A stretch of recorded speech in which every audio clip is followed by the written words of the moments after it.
Right. And we're live. Hello, everybody, and welcome to Forever Cricket on Forever Sports. Apologies for being a little bit late. As you can see, it is a virtual Watchalong, which means that we have to rely on technology. And you know what technology is like. It's absolutely fine until the final moment. But we have managed to bring myself in. We have managed to bring Matt in. Matt, how are you? I'm very good. How are you, Steve? Long time no speak. Yeah, it's quite weird to. I mean, yeah, literally long time. So it's one of those things. I mean, I wouldn't say it's a long time no see, but it's quite strange not to be sitting next to you. But Yeah, so to no, speak. sure. Um, Yeah, so to speak, so to speak. Well, yes. I see we're already into the cricket as things stand. Sunrise Eastern Cape winning the toss, deciding to have a bowl first up, huh? Yeah, and I think Wayne Parnell also said. I mean, said at the toss that he also wanted to bowl first. So that very much that was. And I mean, you got like they asked Aiden Markham. They said, "Why did you bowl first?" He was like, "Well, the local lads told me to." So they're like, "Okay, well, fair enough." Well, fair enough. Was exactly groundbreaking analysis. He just said, "Apparently, this is a place where you want to chase." So Look, I think Gqeberha is a pretty unique cricket ground in South African terms. I think trust the local lads on this one. I would say they are expecting a bit of rain a little bit later on, and Jack's gone and over the top. yeah, as we see there, I mean, yeah, Janssen gone over the top. Jax gets off the mark there for a couple, three. It looks like two, just the two. Yeah. Yeah, look, they're expecting a bit of rain. I mean, I don't know if you saw the weather, but it is howling with wind down Yeah, there. apparently a southeaster is blowing across the stadium. They said 40% chance of rain, although Mark Dickless reckons that we should be alright. He says they're looking around and apparently actually at the ground doesn't look too bad. So hopefully he hopefully is right. But a lot of early intention being shown by both Salt and Jax. Both have already looked to go after Janssen. This Another time's one up pulled short, and we should have our first boundary unless he managed to reel it in. It's a slow outfield. Oh, Yes, it is though. It is It's though. a teaser. Despite the dive, we do have our first boundary there. He's just sort of pulled it off through the onside, kind of through long on mid wicket kind of a region. But I mean, it's a bit short. It's kind of a bit of a nothing ball. Yeah, I think a bit struggling here. I think he had sort of pretty much bowled a couple of just on a length really, and they'd looked to go over the top quite quickly. This time dragging a bit shorter. It wasn't really short enough to worry the batsman, so it was a pretty comfortable pull. I mean, to pull, when you're pulling in front of mid wicket. Now he goes very wide. And he's got him. That's it. Well, there we go. That is it. What a great opening for Marco Jansen after being hit for a boundary. He goes quickly there and he gets Jax. A bit of a wide flash. It was a short and wide delivery way outside off stump. And look, I mean, it was something that was asking to be hit, but he just didn't get it, did he? Well, I mean, for me, you kind of wondered, did he have to go after? I mean, it was so wide. I mean, you look at that's right on the edge of the wide line. You've got 9 off the over. Personally, would have thought you should have been quite happy to have just seen that go past, you know? It looks to me though that's kind of the game plan though from a Pretoria Capital's perspective. It looks like they want to go after it as quickly as possible by the looks of it. I mean, we've seen the first over hasn't not what you'd call a sedate over. No sighters, no nothing. So maybe that's the idea. Anything short and wide, try and belt it. Well, you know what? Wayne Parnell talked about the fact they want to play positive, aggressive cricket, and certainly have been quite aggressive there, but not reaping the rewards. So an early wicket and a good breakthrough from Janssen, and Riley Rousseau walks to the crease, and this is a man who I think carries a lot of the batting hopes for the Pretoria Capitals. Absolutely, yeah. I know he's done such wonders for the Proteas. There's really no surprise that he's right up there at the top of the order. Well, he's got plenty of time, if nothing else now. So I mean, I think he can probably take a couple of overs just to get in if he really wants to. But let's see, last ball of the over. Oh no, that's dreadful. That is absolutely dreadful. You cannot do that. Riley Rousseau has been giving me a bit of a drag down really from Janssen. He just looks to play it off his hip and it's gone straight. Oh, who is that? The hands of Fuller. He's international, say. Oh yeah, what can you say? I mean, if only they fielded like South African provincial sides. Yeah, no, that was good. That was bad. That was really bad. That was an absolute gimme. I'm sure Janssen won't appreciate that one. I mean, not the best start to the first over. 13.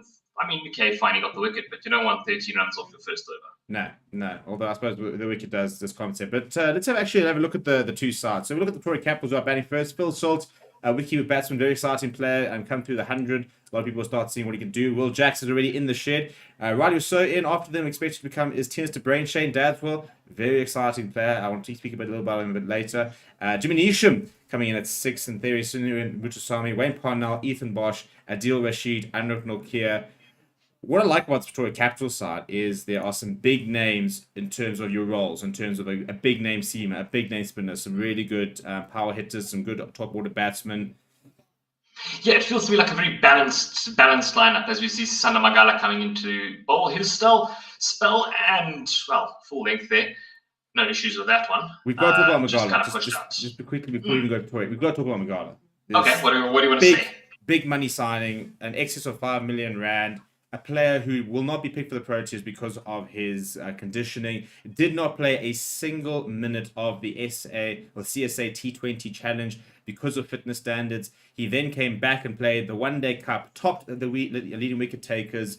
And the big thing about this tournament is that you don't have to abide to CSA fitness conditions, which means that that was never going to be an issue. What's your take on the whole situation?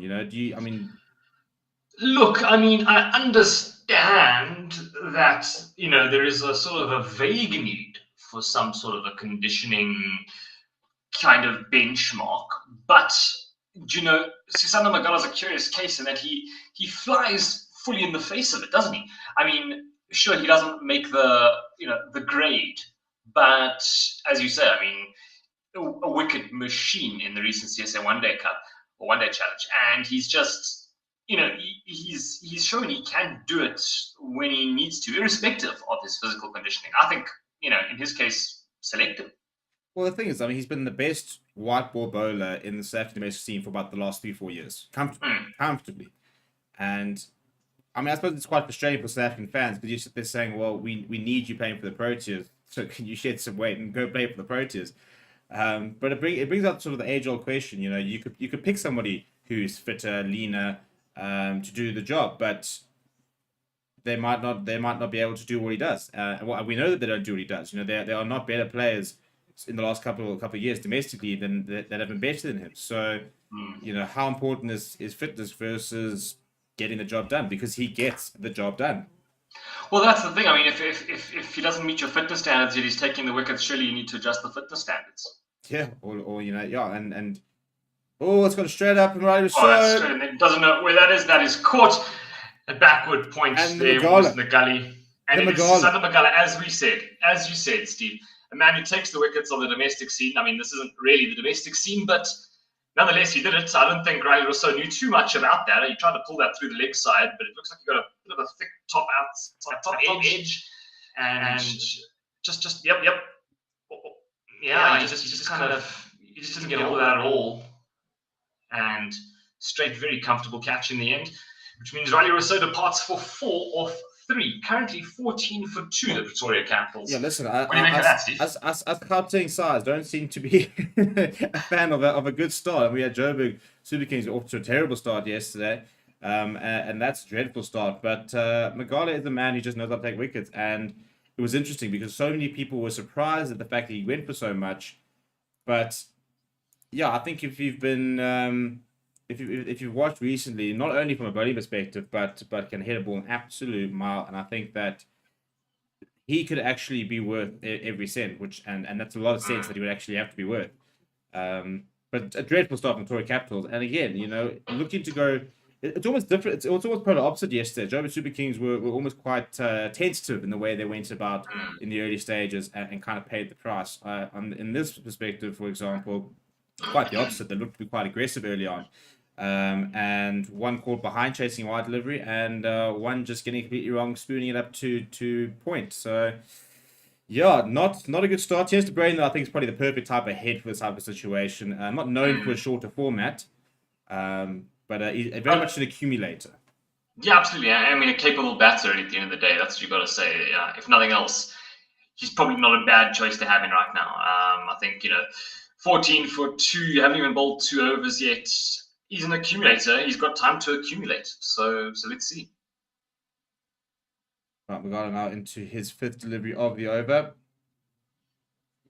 Wasn't on the length, and the Brain will just see that off down to quite a wide third down in the end. But Magala's first over 1 for 2 for his bowling his last. So the big man signing coming clutch here and just It's so almost off the gloves almost. I mean, it looked very high at the bat. it's Just a it was just too much bounce, I think, at the end of the day. And interesting because Kevin Peterson was doing a bit of pitch analysis, and he says that traditionally this wicket doesn't bounce, but he says just by judging on the warm-up wicket, he says he has seen a bit more bounce than what they're used to, and Magala very much the type of player who will be able to extract that bounce. Oh, mix up! Is it? Nope, we look safe. We look safe. We are safe, yes.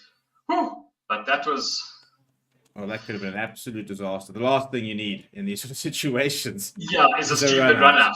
Yeah, I mean, 15 for 2 at the end of the second over, going along with, 7.5 and over now. But again, let's have a look at Magala's first over. He went for 2. Yep, 2. I mean, crazy. 2 is really not exactly a bad score, is it? No, I think that's and most importantly, the wicket of Riley Resumption. I mean, he's someone you talk about Gordon Pereira, Diego Brevis, that sort of innings that we've seen. He's the type of person very capable of doing that. So a huge, probably the wicket, the cherished wicket, I reckon, for Sunrisers Eastern Cape. So I think Aiden Markham will be a very, very happy captain. Speaking of Aiden Markham, do you think I did a preview earlier about this match, and I said that this is him auditioning for the Proteas captaincy moving forward? Even in this format, given the fact that he's rated, and do you think that it's time that, from the Test perspective, he's kind of fallen away, but maybe in like a T20, do you think that this generally is an opportunity to see what he can do as a limited overs captain? Look, I think his Test form has kind of, and it's unfortunate, his Test form I think has kind of almost poisoned and sunk into his short format kind of perception at the moment. So I think, your average fan who's watching or is on Twitter or whatever will have an absolute fit if they see Aiden Markham being given the captaincy. But that said, I mean, swinging a miss there from the outside, just past the outside edge. Marco Janssen's second over thus far. 2 dot balls, by the way, so far. But back to what you were saying about Aiden Markham, I think he would be a very good captain. I mean, we've seen him do very well, at under 19 level, even when he's been burdened with that kind of a leadership role. And I really don't think that there's any reason to not give him a shout. The only thing I would say is, why not Keshav Maharaj? Well, there we go. Over the top goes to Brain. They look to go over the top quite early. Yeah, no, look, I mean, I think in the immediate future, I think you're looking at Maharaj, but I think post World Cup this year, Maharaj will probably be 33 next year. I'd like to see CSA really start to build a plan. If we want to win the 2027 World Cup, what is the plan? And I think a lot of that comes with, for example, England giving Owen Morgan the reins and saying, right, you're going to build a society, you're going to build a culture, take us to the next World Cup. If you were to do that, half a chance there, Test Brain. Very nearly. I mean, it was a very tricky catch. Yeah, but nonetheless, I think looking at the replay, I don't think it'll be as much of a chance as we initially thought. Test Brain cutting very hard there, going just outside of point, and they scamper back for the second. So 90 for 2 of 2.4. They're going in relatively quickly. Yeah, they are. I mean, I think this has been a much better over from Janssen. He hasn't been quite as loose. That was a bit of a flash at it. I think, get that 1 meter to your right or 1 meter to your left, maybe, and that's potentially a catch. They only got 2 from it, but it does show there's opportunities for Janssen. Marco Janssen Tennisbury this time just stepping in line with the ball, happy to just block it and a bit of sight there. Tennisbury, an interesting character, somebody who's never really made it on the international stage, but has certainly been about and has played with some very good teams. But in fact, I think maybe at this time probably a good chance. We actually haven't spoken about the Sunrise Eastern Cape team. Which is probably a good idea to do before we found ourselves 10 overs deep. So just as Ranson runs in for the final ball of the over. So far, 4 from it to Tennis de Brain. Gets a nice and full. Tennis de Brain says, thank you very much. Goes over the top. It should just over it off there, but it does fall safe. And once again, we see a very slow outfield. In other pitches that maybe would have run all the way to the boundary, but it did slow down enough that Aiden Markham was able to cover it, and what did they end that up with? Just another 2 runs at the end of it. Yeah, and I think what's also quite interesting is that I think you'll see, yeah, Janssen just rolling his fingers there, a bit of a slow ball.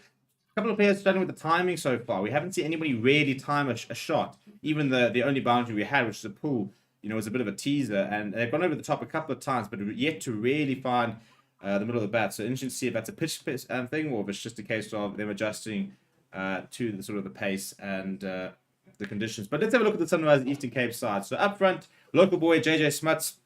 So earlier, very much a surprise pick in the open. Scheduled to open. Jordan Cox, Ed Markham, Tristan Stubbs, the big sort of names in there. Tristan Stubbs, the most expensive player in the tournament. Then Tom Abel, Marco Janssen, James Fuller, Susanna Magala, Mason Crane, and Othniel Barkman. As Susanna Magala runs it for his first, Tristan Stubbs. What a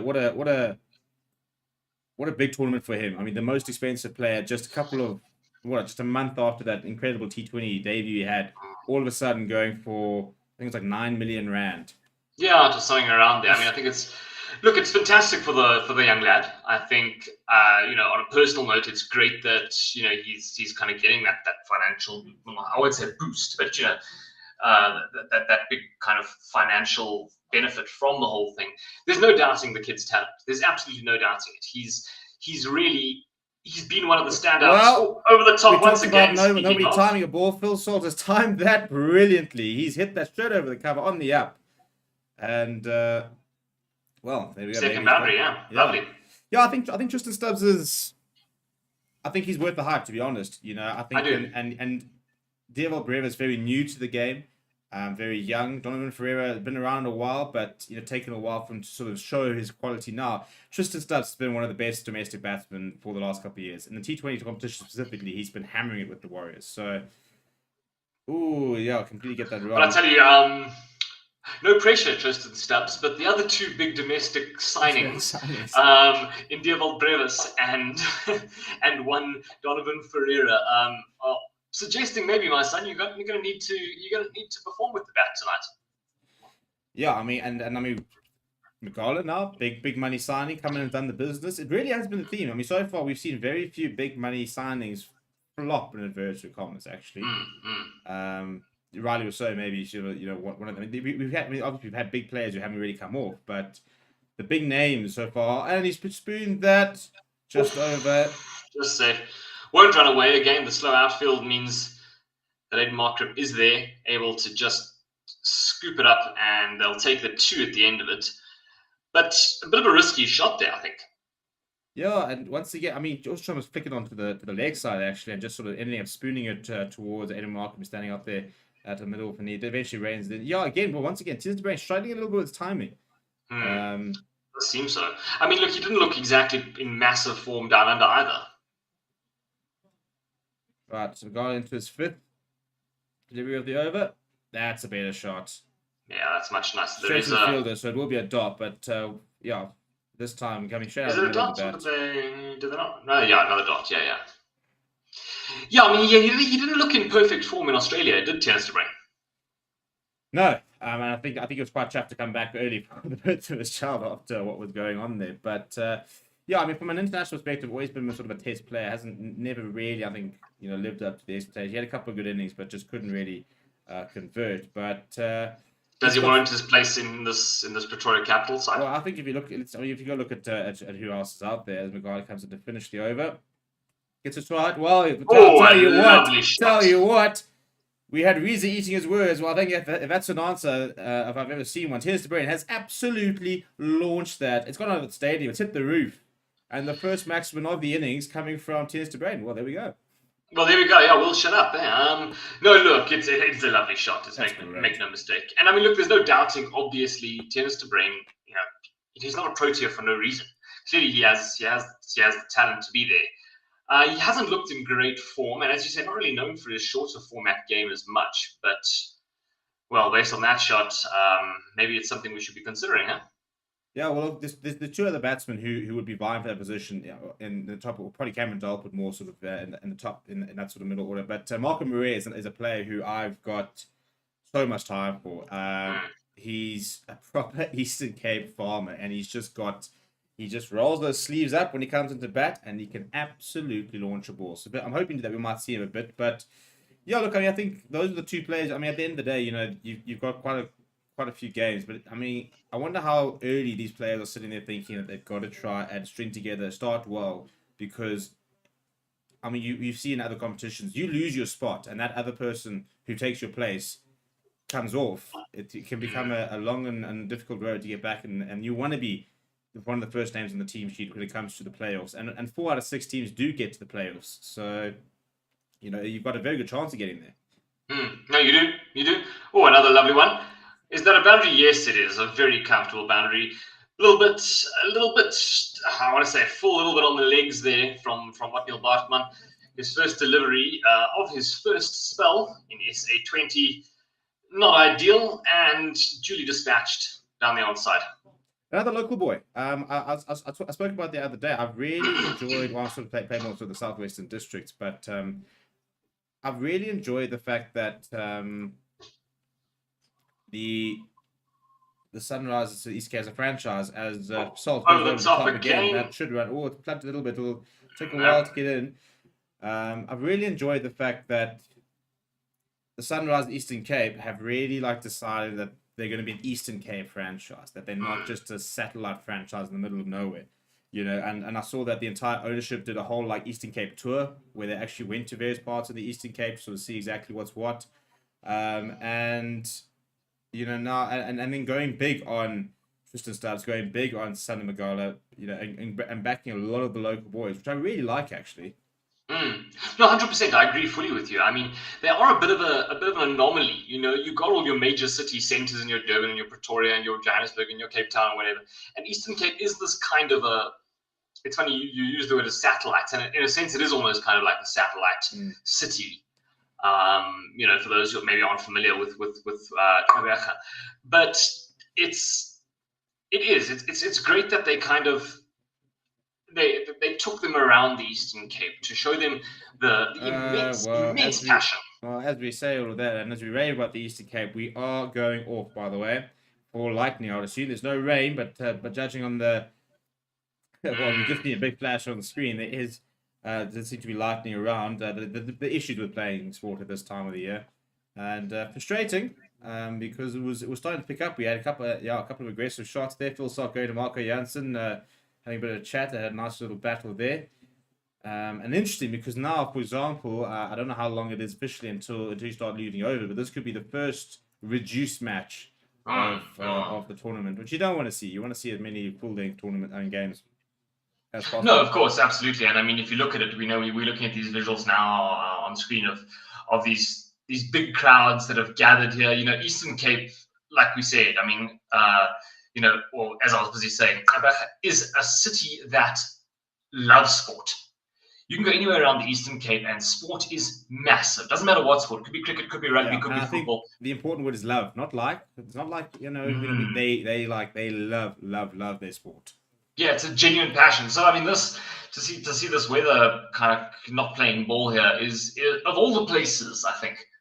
It's one of the sadder grounds to see it at because these fans have come out. We're looking at the stadium here, and it is full.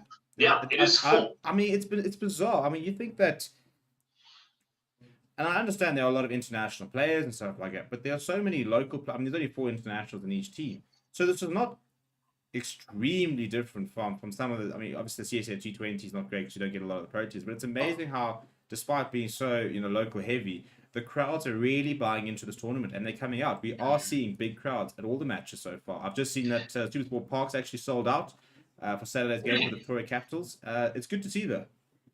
Yeah, no, absolutely. I mean, it's funny you kind of draw a nice parallel there with the SA20. I mean, or the CSA T20 Challenge and SA20, and you look at the stadium's often not filling and not even filling out 15-20% capacity. I think a lot of credit there must go though to the marketing side of things from Cricket South Africa. I mean, I know they come under a lot of flack, and rightly so, for a lot of things, but they really have gone about marketing and selling this tournament very, very well. And I mean, I've seen, even if you go and take a quick look on social media, people who you maybe wouldn't normally see tweeting about cricket or thinking about cricket or posting anything about it, well, they're all kind of aware of it, and they're all, oh, we should get tickets to this, or we should go to that, and it is great to see. It really is. It's great to see. I think it's exactly what Graham Smith would have wanted. No, 100%. He said he wanted to see bums on seats, and there are plenty of bums and on plenty of seats. We'll go into a bit of a break here whilst we wait for the weather to hopefully subside. The situation in the middle there, as another flash lightning dances across the screen, is Pretoria Capitals were sent in to bat. They are 41 for 2, losing 2 early wickets, but Tennis de Brain currently sitting not out at 15 off 10, whilst Phil Salt currently on 15 off 9. Marco Jansen and Sonny Magada, the 2 wicket takers. Will Jacks and Ryan Rousseau back in the dugout, and join us in a few minutes as we hope to hopefully see some action back down at George's Park in Gqeberha once the lightning does subside.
And welcome back to Fair Cricket on Forever Sports after a pretty long, actually, break and play due to some inclement weather. We are back down in Gqeberha, and as you can see, I've got a new co-commentator. Dan, how are you? Stevie P, I'm wonderful. Glad to see that the boys are back on, supporting the SEC Eastern Cape, where my roots are from. So, no, very very very proud to be watching the boys. So have you officially changed your mast, pin your mast to the Sunrise Eastern Cape? You didn't go MI Cape Town. Sorry, say that again, Stevie. I actually just had your live stream on. So go again, please. So are you firmly in the Sunrise Eastern Cape camp, or are you floating between them and MI Cape Town? Listen, I think seeing Brevis have a go at the Paul Ross the other day definitely can switch the allegiance. But I think you haven't seen Tristan Stubbs yet. Yeah, it's true. Well, exactly. So I declined to answer until the end of the game. I plead the fifth. No, but I think I said both, but then my heart said if there's a final and it's SEC Cape Town, you got to go with the EC boys. So yeah, right. Let's see. Fair enough. Right, just in case you're just catching up, we are currently the Sunrise Cape won the toss and elected to bowl first. Pretoria Capitals currently 41 for 2 after 4.2 overs. Otniel Bartman is into the attack. Will be resuming bowling his third ball of his spell. He's already gone for 1 boundary. Tears to Brain, Phil Salt, the 2 men in the middle. Earlier we saw Will Jackson, Riley Rousseau for to Marco Jansen and Sasanda Magala respectively. And no overs lost or anything like that. I'm not quite sure what we're waiting for. A couple of lightning there. Don't want to see us go off again, but umpires do seem to be having a look. But hopefully we'll be able to get some action. So basically the rule is only after 1 hour of interactive play will we start to lose overs. There we go. Tins de Brain is taking his guard, and we should have play return. Otniel Barton going right arm over to Tins de Brain. On a lane, Tins de Brain just working it off his hip towards deep square leg. There's nobody out there actually, and resume with the boundary. And we're having a bit of a discussion earlier about Tennis de Brain and saying that he's not known for his whiteboard prowess, but coming towards the sort of twilight years of his career, and in a situation like this, how important is experience for having to rebuild after a couple of early wickets? Yeah, I mean, I think for sure, anyone who's been around the track a little bit longer will be able to, keep their head a little bit more and not just start throwing the bat at anything. Wow! He's been bowled. Otniel Barton straight through the gate, and after all the experience not throwing his bat, it wasn't exactly a massive shot, but it's gone straight through the middle. Looked like it nipped back a little bit from Otniel Barton as well. Goodness me, what a delivery that was! Yeah, what do I know, hey? You know what? We've come to discover that we do have the commentators courtesy on this channel. I mean, yesterday I can't remember we were talking about. We were saying not sure he should be batting, and literally as we said that, he launched. I think it was like a 90-meter 6. So, I mean, that's a perler. Absolute. Yeah, that's a good ball. I don't know if you can put that down to Sin throwing his wicket away. That's class from Barton. Yeah, just tailing slightly back in. Middle stump, gone crashing, it's gone powering. And Tears Brain departs 19 off of 12 deliveries. And the Pretoria Capitals 45 for 3. Not exactly the ideal start here.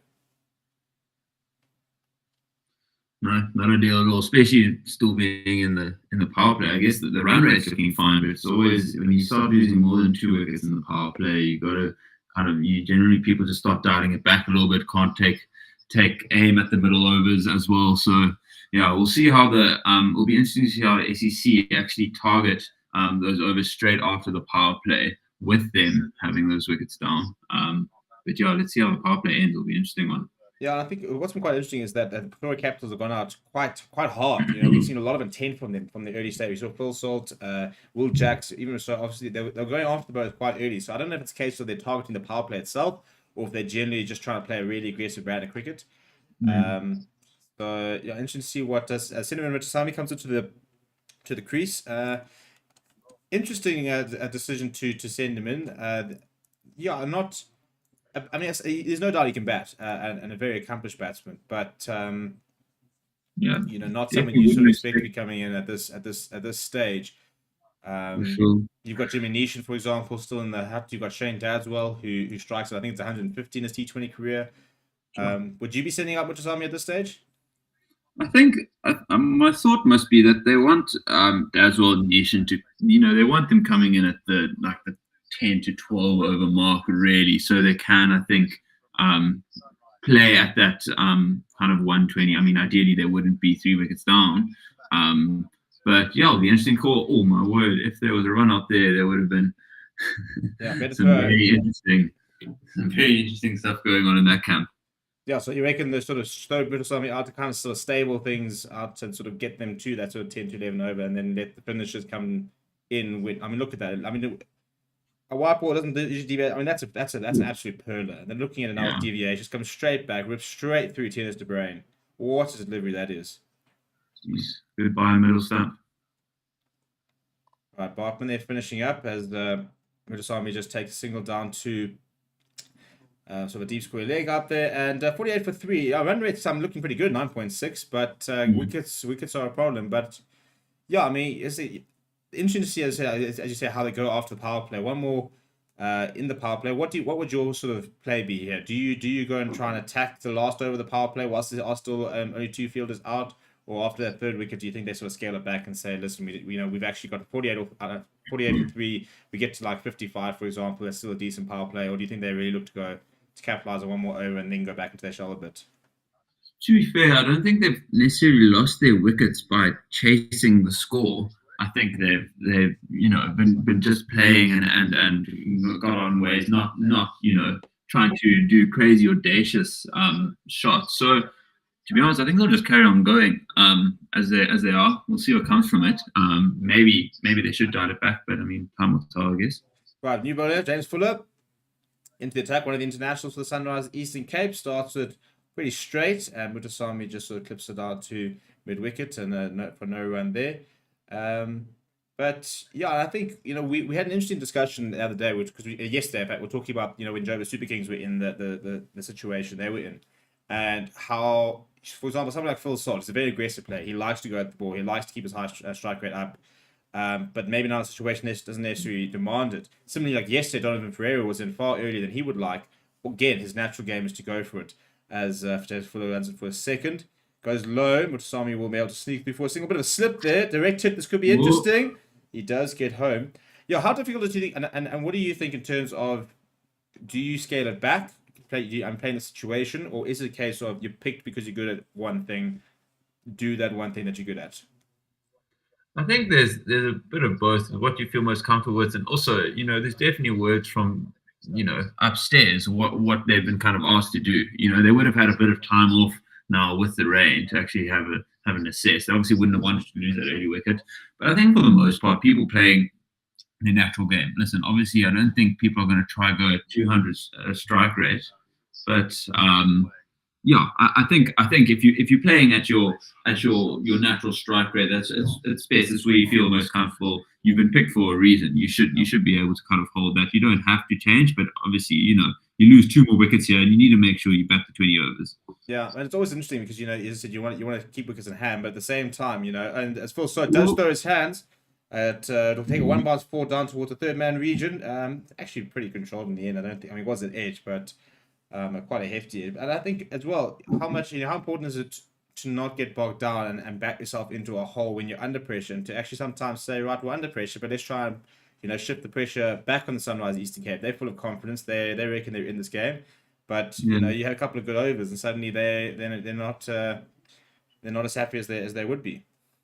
For sure, and I mean they're going at 10 and over. So as soon as the wickets dry up, the sun, as you said, the pressure is going to go straight back onto the SEC boys. So yeah, I think especially Full Salt, it looks like he's happy to throw the hands at it. So it'll be interesting to see how this goes. Oh, nice delivery there. A bit of extra pace there from Fuller. Goes just back of a length there. A bit of an inside edge coming from Full Salt. Run rate currently sitting at 9.35.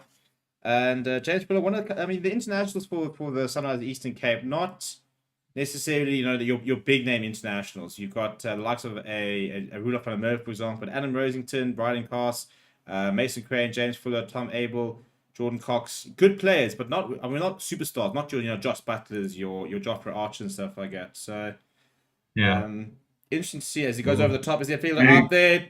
will evade Marco Jansen, and if there's one person who had the arms to get there, it definitely would have been him. Full slot, happy to take the risk, actually, go over the top there.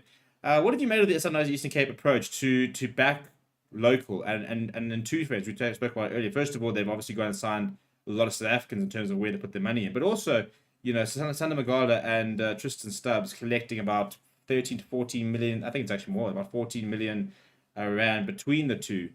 Two Eastern Cape boys. As they go off for rain, we saw the replay. It did look like it was coming down. I think it's going to be one of those games, isn't it? If you're looking at that skyline. Yeah.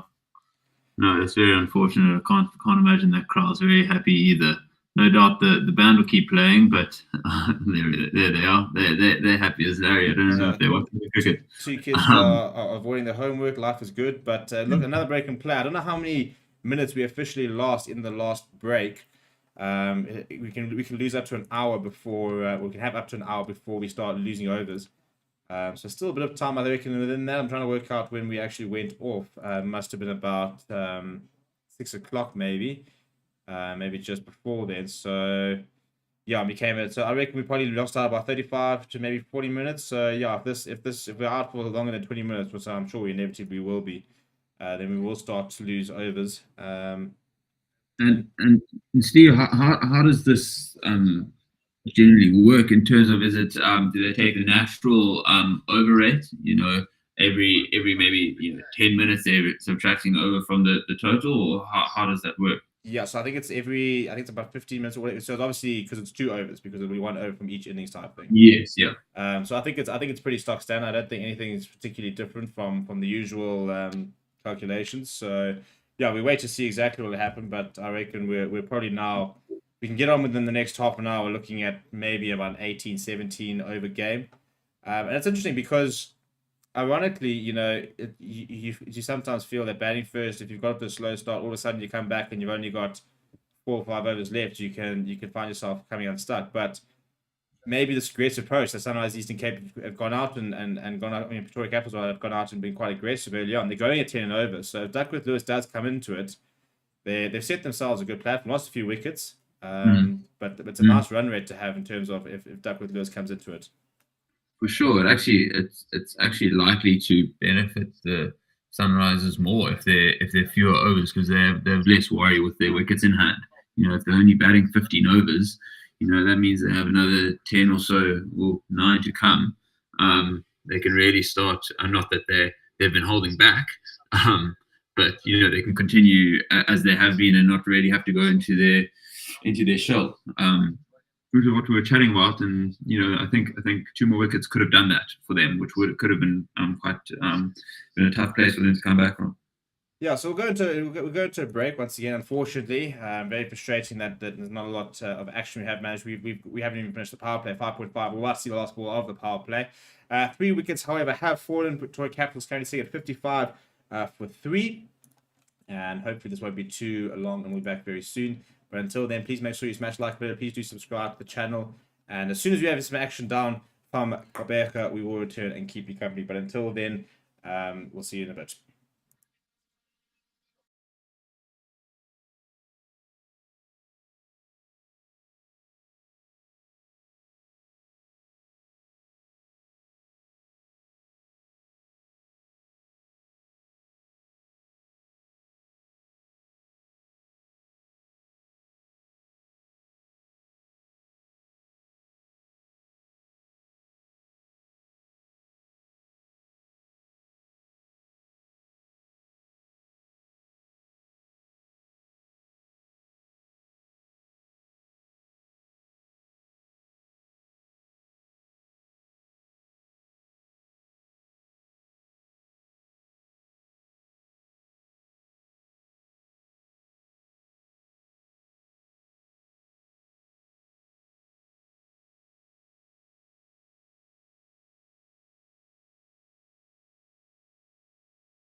Right, good. Dan, why is it every single time we're about to go back, you start coughing, dude? Yeah, I'm sorry. But the good news is we are back. The covers are off. And by my calculations, I don't think we would have lost any overs there. Maybe one at a push. So Sunan Mutsami and Phil Salt will stride back out there to the middle. Phil Salt currently sitting on 21 off 12. And Mutsami 4 off 4. Victoria Capitals 55 for 3 after 5.5 overs. And James Fuller will be bowling the last ball of his over to complete the power play. It's been a good power play for the Pretoria Capitals as far as runs concerned. However, a couple of wickets have fallen. So, yeah, we were discussing earlier. It'll be interesting to see what the approach is once the power play is finished in terms of whether they, continue to be so aggressive or if they want to start scaling it back and sort of get through to the sort of middle over periods. Although it does look like Phil Salt is going to go after it. So, Daniel, do you think we're just going to see Phil Salt continue to just sort of accelerate? Yeah, I think he's going to throw the hands here. Fuller goes short and Phil Salt, pretty controlled shot. He's pulled him. It's going. Should be cut off. Also good to know it's going to be wet out there on the field. So I think the more the ball stays on the ground, the keeper's not going to want to do that and drop it. I think it's going to be tougher for the bowlers to control. So not actually playing out too badly for the Pretoria Capitals here. Yeah, I think especially if it is a bit wet and if the rain stays away, for example, this ball gets a bit wet, it swells, the seam swells a bit, it gets a bit slippery, hard to grip, can be quite difficult for South Eastern Cape. I mean, I don't think it'll. I mean, in theory, the juice will start to settle in, so will still be a bit wait later for Capitals. It's interesting to see how the pitch plays. They're sort of expecting it to sort of skid on and come on a bit nicely in the last stage of the game. But interesting, looks like we will be moving to some spin. And Markram has decided that with the power play done, he can give his spinners a couple of a bit of protection. Now, Stevie, what do you think? As with a wet ball, what's easier? Is it easier for a spinner, pacer, finger spin, wrist spin? Yeah, I mean, wrist spin's a disaster. I think when you're trying to and this is what's going to be interesting to see how Mason Crane does go as a right arm leggy. I mean, whenever I captain, I remember playing a couple of games when very wet, and for wrist spinners, they found it very difficult to grip the ball. But he's managed to land that, which is a little bit short. But he has landed his first one, and we know with the leggy, you've got to land that first delivery. You start well, it just sets the entire tone. Yeah, and straight after the power play as well, we were chatting earlier about what their tactic would be and what they would do. So, I think you often see it with the spinner, even in my Cape Town game, Rashid. Remind me of the captain there. He brought himself on. Rashid Khan, there we go. Bringing himself on the ball, the over before the end of the power play. I think trying to entice him to go for it, and I think maybe the batsman might see an opportunity here. With the fielders back, will be interesting. Yeah, and interesting to see how Phil Salt approaches. He does go to one leg and he sweeps it from outside the off stump. Also very important when it comes to a leggy. It's batsmen tend to want to really try and put them off. They want to go after the leggy, which is where leggy gets wickets, because also if you can get into a leggy, you can get stuck into them and you can really put them off their game. Leg spin can go from bad to worse very, very quickly. For sure. Not started too badly here. Brings up the reverse, does Mutsami. There's an appeal, but I think it was a bit ambitious. Looks like there could have been a stumping there as well. Well, he wants Markham to have a look here.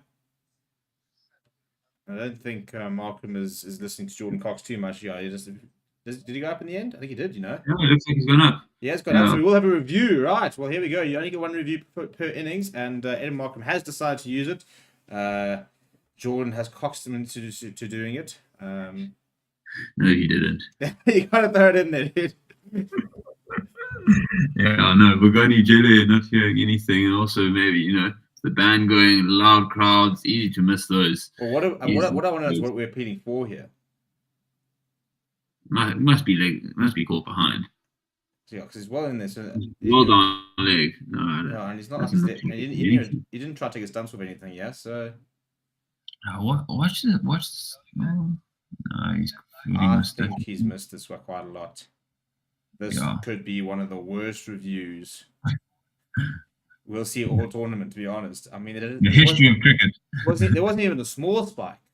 I mean, yesterday we saw like a tiny spike, which sort of being overturned. There wasn't anything in that. Well, if they roll this through, I reckon there was a stumping opportunity here. Watchalong stumbles forward, and I think Jordan Cox is going to run into his captain asking for the review. Yeah, he's so convinced that there's a court behind. He's not worried about the stumping. It's always one of those. I imagine, not that I've ever played with the review system before myself, but being Watchalong, even you're fairly I'm convinced you haven't hit that, but definitely some nerves there, nevertheless. Yeah. Oh, bit of a. Oh. Well, it looked like a pretty straightforward single until old Mason Crane suddenly reeled it in quite quickly. But Scott, as a keeper, do you, as you said, you reckon there might have been a chance for a stumping? Do you, should you be looking for that and then sort of going upstairs? Should your first instinct always be to try and take the bails off in case there's anything, and then sort of go up, or do you think he was just so convinced that there was an edge, he didn't even need to worry about it? Well, he clearly looked convinced. I mean, the way he went to Aiden Markram, but it's almost like one of those. You see it. It's over the top. It could go all the way. McGarda's trying to reel it in, but Phil Salt's gone very, very hard. He's found top edge, and it's raced away to the boundary. Interesting to see how the outfield plays now, because it was quite slow. We saw a lot of balls sort of plugging out there, but interesting now, a bit wet, where the ball might actually be skipping across the surface a bit quicker. We don't know how wet it is. He's got lucky there. I think the boat will take that as a good over. They didn't really get hold of him. They couldn't really put him off. He managed to get the first out well. I mean, obviously there was the a point where they thought they might even get a wicket, but yeah, I think that's good. To go back to your question, I think usually, I mean, in Test cricket, you often see the LBWs where they're not sure if there's been an edge or not, and you always find is that the one fielder who's not appealing and actually going for the catch. So to answer your question, I think you got to go for the stumping and then appeal if you really thought it was an edge. Right, pull it back into a second. Going to Mutasamy. On the length, he's missed that. It's kept a bit low. They're asking the question. I think probably sliding down. Potentially pitching outside as well. Didn't seem to get up there. That seemed to keep getting a bit low on Mutasamy. I think he expected. I mean, it was quite short. It was almost back of a length. So interesting replay, because are we all of a sudden seeing a pitch that might be misbehaving a little bit? Yeah, it doesn't look like Mutasamy's been able to really get his eye on more just getting Salt on strike and letting him do a bit of the work. I mean, we did mention maybe he was bumped up the order just to steady the ship a little bit. Maybe he's doing his job. Right, so I'm busy changing to Dale Steyn, who I noticed not just the bowling coach, that's a much better shot from Mutasamy. It won't be for anything, but a nice cover drive there. Dale Steyn, not only the bowling coach, but strategy coach as well. Be interesting to know what that even means, to be honest. Yeah. I mean, definitely South Africa's most likable ex-cricket player. He seems to be a bit of a Tristan Stubbs fanboy himself. I mean, aren't we all? But love Dale, love his work, and it'll be interesting to see him working with Adrian Burrell as well as the head coach. I think that they could go well together. I think Adrian Burrell is a very good choice as head coach. Been around the block a lot, very experienced. Yeah. Knows all about single. Tell you what, they're living on the edge here with these singles here. I mean, Fuller's gone once again length ball, and Phil Salt has basically just punched it to mid-on and taken on the fielder. I think, look, he's not slow as Phil Salt. He's very quick between the wickets, early call as well, and off he goes. But he's hit that so cleanly. I reckon. I tell you what, actually, I think he's almost safe. He might have been. Which is pretty impressive pace, because, as I said, he hits this quite hard to the fielder, but he's off very quickly. Yeah, he had no doubt in his mind. That was a bit of a tip and run. Fuller goes short. Mutasamy tries to pull him. He's been knocked. He's been taking one on the grill there. 136 kilometers per hour there from Fuller. And Mutasamy, not quite seeing things at the moment, is he? No. He had that one drive just now that's come up the middle, but completely missed that. At this point, when you've taken up, let's say, 8 balls, you start throwing the bat at it, because maybe it's one of those days where you're not hitting it. You just need to ask for a little bit of luck. Interesting to see how it goes here.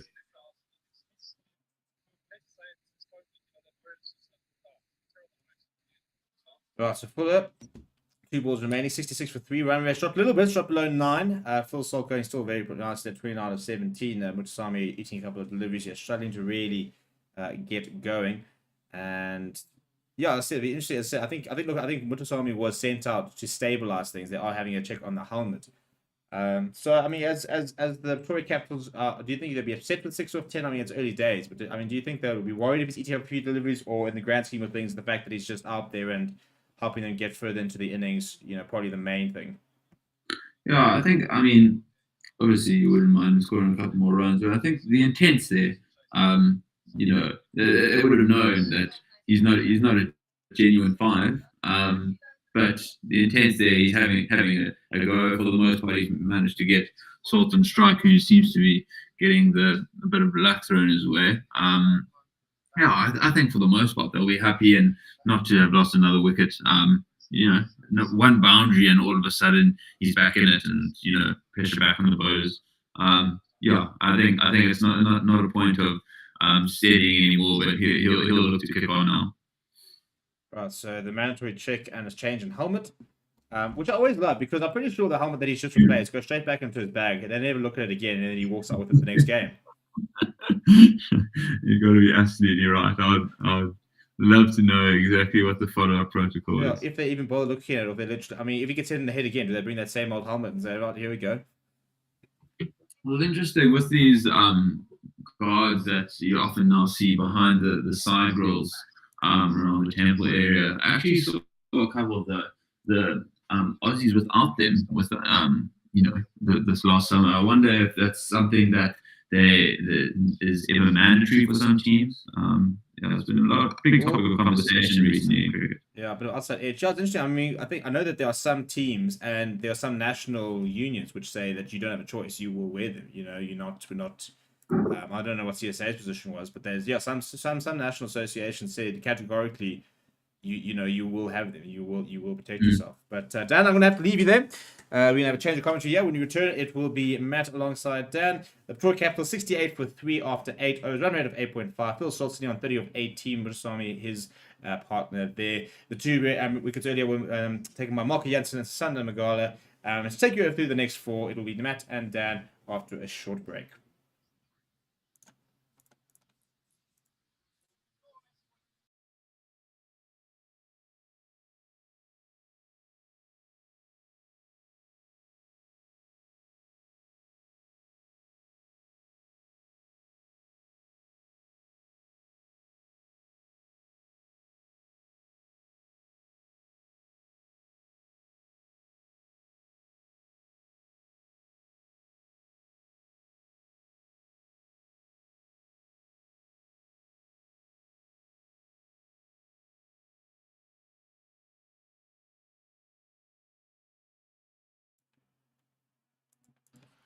Well, welcome back to this coverage of the third Betway SA20 match between the Pretoria Capitals and the Sunrisers Eastern Cape down in Gqeberha.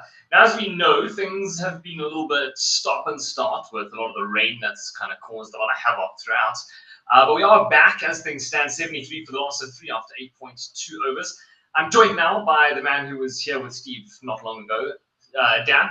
Dan, good to have you here. What have you made so far of the match? A bit of a stop-start. Do you think that's affected what we can maybe look at? Yeah, you wouldn't necessarily. Well, thank you, Matt. You wouldn't necessarily think so with the scorecard. The Pretoria Capitals. It doesn't look like it's faulted them too much, but I think definitely, if anything, it's benefited them. When you have a team on the ropes, as the Sunrisers kind of felt they did at 60 odd for 3. The last thing you want to do is go off and let them, take a couple of deep breaths and have a chat with their coaches. So if anyone, it's benefited the Pretoria Capitals. But I think Full Salt's cracking on well here. It'll be interesting to see how he goes. Yeah, and you're right. I think he does need to. He needs to be the one here that's really going to kind of explode. I mean, Mutasami 10 off 13 so far hasn't looked particularly aggressive. Hasn't really tried to go after it that much. Well, let's see as Crane comes in now. It's another one, a little bit pitching wide. They'll just punch that one through quite safely for the single.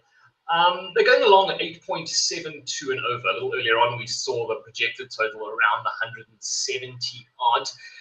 When you look at the batting lineup, that is, that the Sunrisers have, they've got they've got obviously the big names in the likes of Tristan Stubbs and also Aiden Markram. We know can also really hit a long ball. John Smith, Sadal Adler, even Marco Janssen, guys like that really can. They can club a ball. What kind of a target do you think you want to look at? Listen, I think they from the list of players you've named, any one of them on their day can send off a 80 run or 40 ball type of innings. So you got to have a bit of protection. And I think they'll want to get to at least or as long as they keep a couple of wickets in hand to get to the 170, 80 mark. I think they'll be happy with that. And with these, I mean, interesting now they have these strategy breaks, considering we've just had rain, and I'm sure all those 2.5 minute strategy breaks are nothing new compared to what they spoke about over and a half ago. But what do you think that these coaches kind of imparting on their team? Well, look, I think obviously that's going to be very dependent on exactly kind of where they're sitting at the moment. I think at 78 for the last 3 after 9 overs. You got Phil Salt at the crease. He's 36 now out off 21. I mean, he's going along at over 170 as a strike rate. So now, if you're the coach, you're just going to look at him. You're going to say, "Well, my man, you just carry on your good work."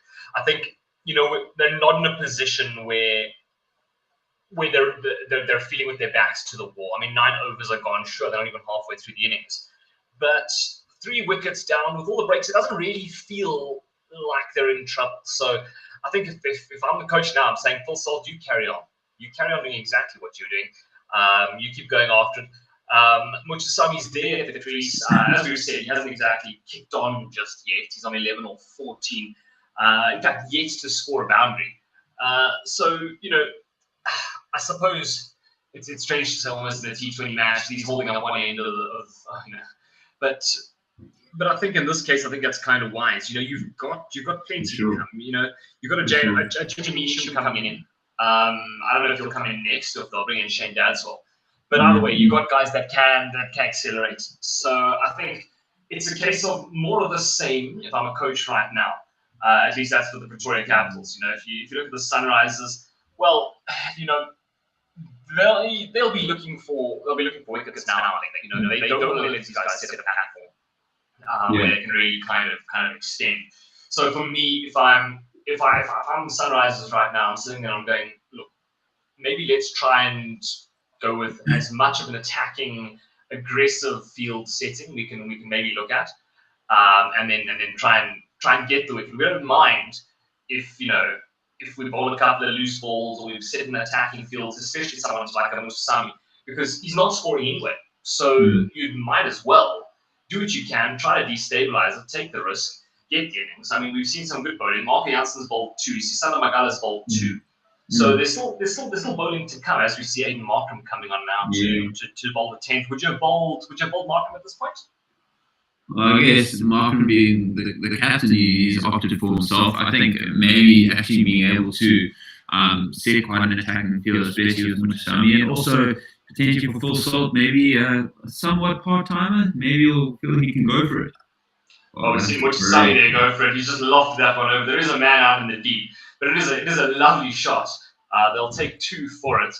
Well, I mean, that looks like an indication maybe that Muchasami might be the one who, I guess, is willing to take on इसी वजह से दोस्तों मेरे लिए early prediction, if we can call him a part-timer, yes. I think also with Salt batting as he is, that one's gone right up into the air. Let's have a look. He went down onto his knee. A very, very simple catch there. That is the end of Senran Muchasami. He goes for 13 off 16. He clearly was trying to open up a bit there. I mean, we saw 2 kind of very aggressive shots from the first 2 balls of Aiden Markram. But, well, 2 and a wicket so far for Aiden Markram, part-timer. Do we think this is good bowling, or is this just bad batting?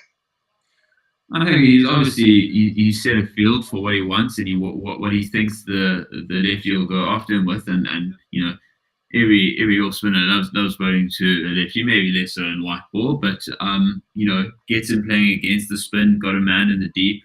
It seems like he's set him up exactly how he wanted it. Okay, well, we see Dadswell now is the man coming to the crease. This is going to be an interesting one now. I mean, you're 4 down. 84 for 4. You're almost halfway through your innings. You've got a Shane Dadswell coming to the crease. I mean, he's got an average of over 25, strike rate of 153 odd in T20s. So he's a guy who can hit a long ball and he can do it quickly.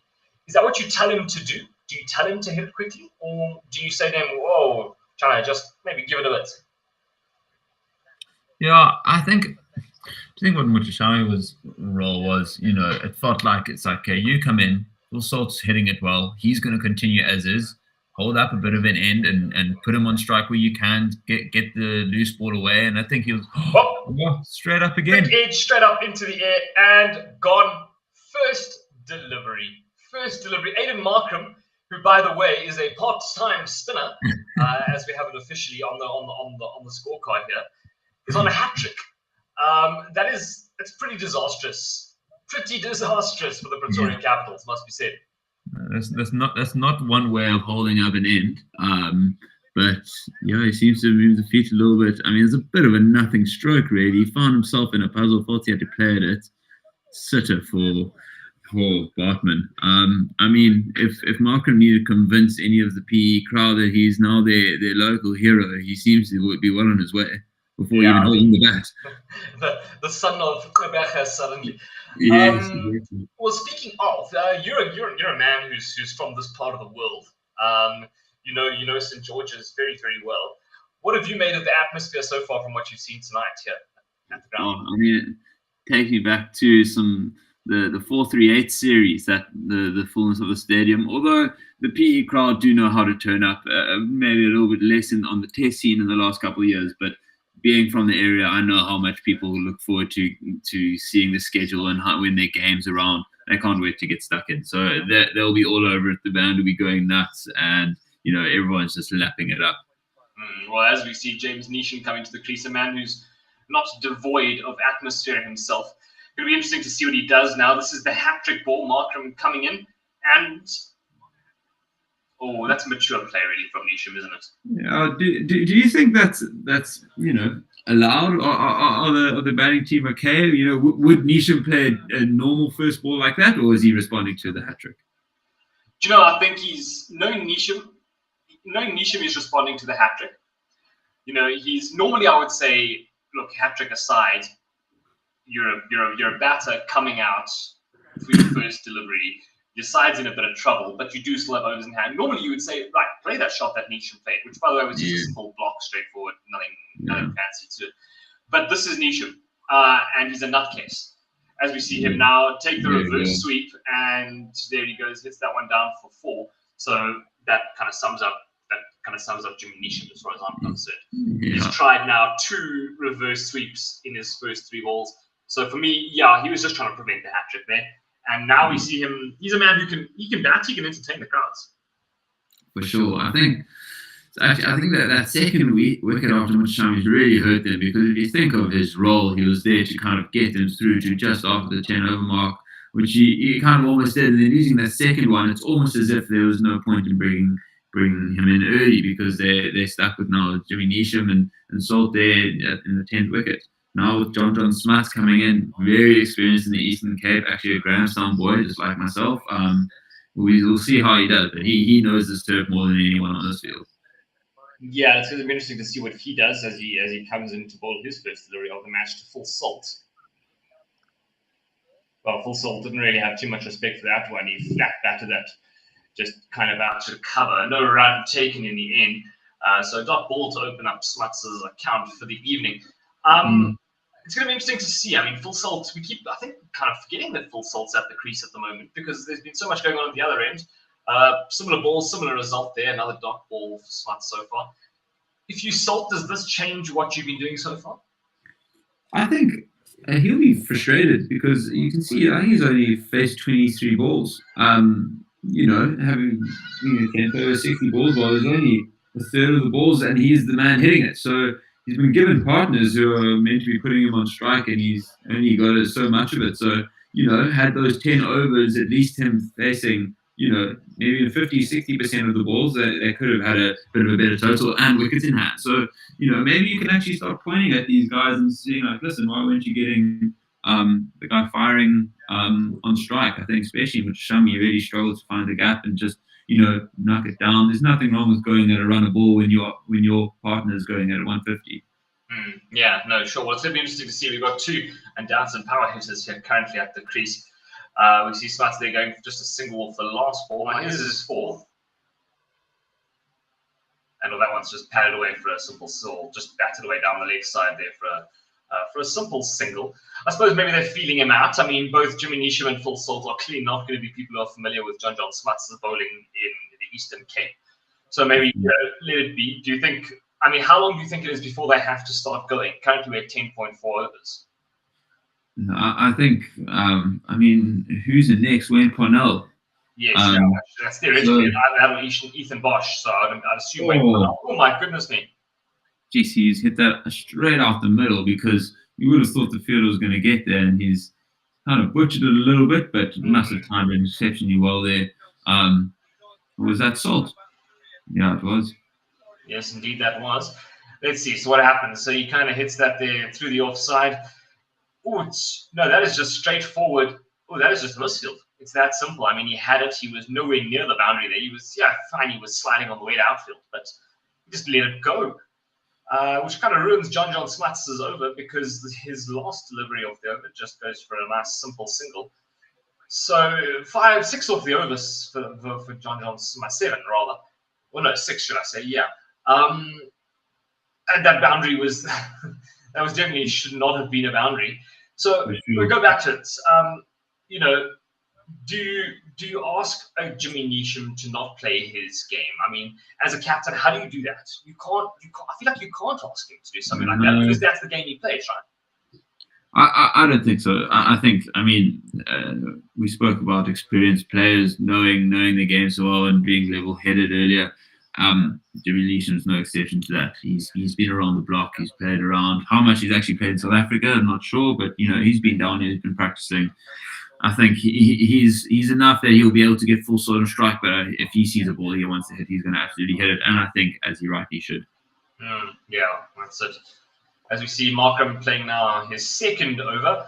First ball just goes padded away gently, and do they take the second? It doesn't look like they do. No, they just go for the single, which brings Neesham onto strike. So it'll be interesting to see. I mean, he's faced 4 deliveries, and he's had 2 reverse sweep attempts, and one of them did go to the boundary. So, he's clearly not going to mess around. It's going to be interesting to see now what he does against a man who he just witnessed taking 2 wickets over the last couple of overs. It's going to be interesting to see as he comes in now.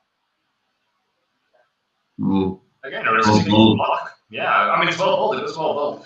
Now, this actually kind of puts me into the thought of what we saw last night. Last night we saw Reza Hendricks coming into bowl. Now he's another part-timer officially. He bowled. I think he was one of the best bowlers. The reverse sweep again, but there is a third man in place, or a short third man in place, so that's fine. That'll be a dot ball there.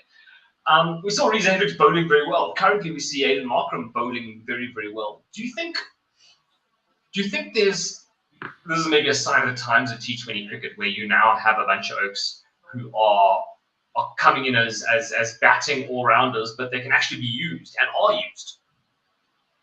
For sure. I think T20 cricket, you got to make yourself as valuable as possible. People are realizing how they can contribute, and we've seen how much fielding's come on just with the T20 game. Making yourself valuable in different facets, it's only going to help your case. Someone like Reza Hendricks, you would have never have thought of him as coming on and doing quite decently actually in the last game, and not with the bat. So I think you want variety as a captain. When you see maybe things going the way of an off spinner, not that Markham's bowled an exceptional ball there, but maybe there's someone who's also actually been turning the arm over, and a bit of a part-timer. You sense that this is something I can maybe go for. Well, I mean, you think so. I mean, look, the last delivery, as you say, a bit of a part-timer's delivery. It went for 2 wides. It was kind of just a bit down the leg side, just a bit of a miss from everyone. Let's see. Well, here we are. Full Salt just patting it away. They're pushing for 2. Let's see how this could be close. No, they'll quite comfortably make that. That's good running between the stumps. Which is another thing, actually. I think it was Steve and I were talking about it last night. Just the importance of running between the wickets. It really does. Those two can add up. I mean, I think or maybe you can say, do we put too much stock in just smashing things to the boundary? I think. Well, speaking of the boundary there, sorry to interrupt you. That is it. Yep, that is another simple, solid hit. Just brought that one in. By the way, it does bring up the 100 for the Pretoria Capitals. 102 for 5 after 12 overs. We'll catch up with that discussion in a little bit, Mr. Scholzy, because we have Stephen on his way back after the break.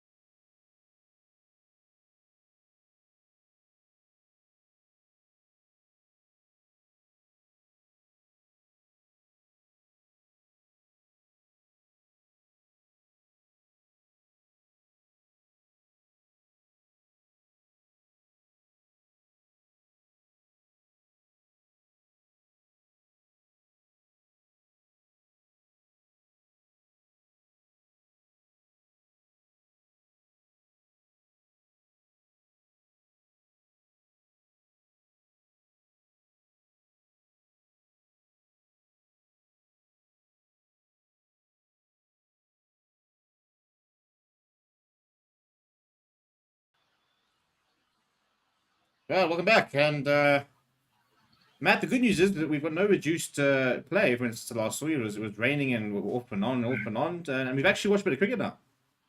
Yeah, we have, and it's been great to see. I mean, it really has been. It's a delicately poised match as things stand. And we're looking at the pictures now. There are some clouds certainly to the left of the screen, but on the other side, you do see a little bit of sunset. As we see that one being dragged down the leg side, there is a man in the deep throw stand. Got a 50 there, just Phil. go for a single. Yes, yeah, that's his 50 up. I mean, that's a good way to get into SA20, isn't it? What have you made of him? I'm very impressed. I was very excited to see what he was going to do. He's a very exciting player. He likes to go hard. He likes to go big as well. He's the top there from Nisham. Oh, it's been spilled! It's been spilled. What a moment that could turn out to be. It's Fuller that's dropped it. I think that's a drop. I don't think it's a genuine drop. I think it's a tip that should have been caught. So goes to the sweep here. Does Jimmy Neesham, doesn't get all of it. He should be catching that. No, that's a drop. Again, these internationals saying, my goodness. I tell you, just stick to local. You see, look at John Ross sticking out that left mid to stop the slap back.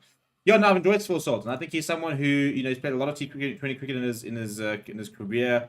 Starting to really come into his own international perspective the last sort of year. But he's a top quality player. I mean, if you look at his stats, they're ridiculous. He's played 167 T20 matches, and he strikes it at 150.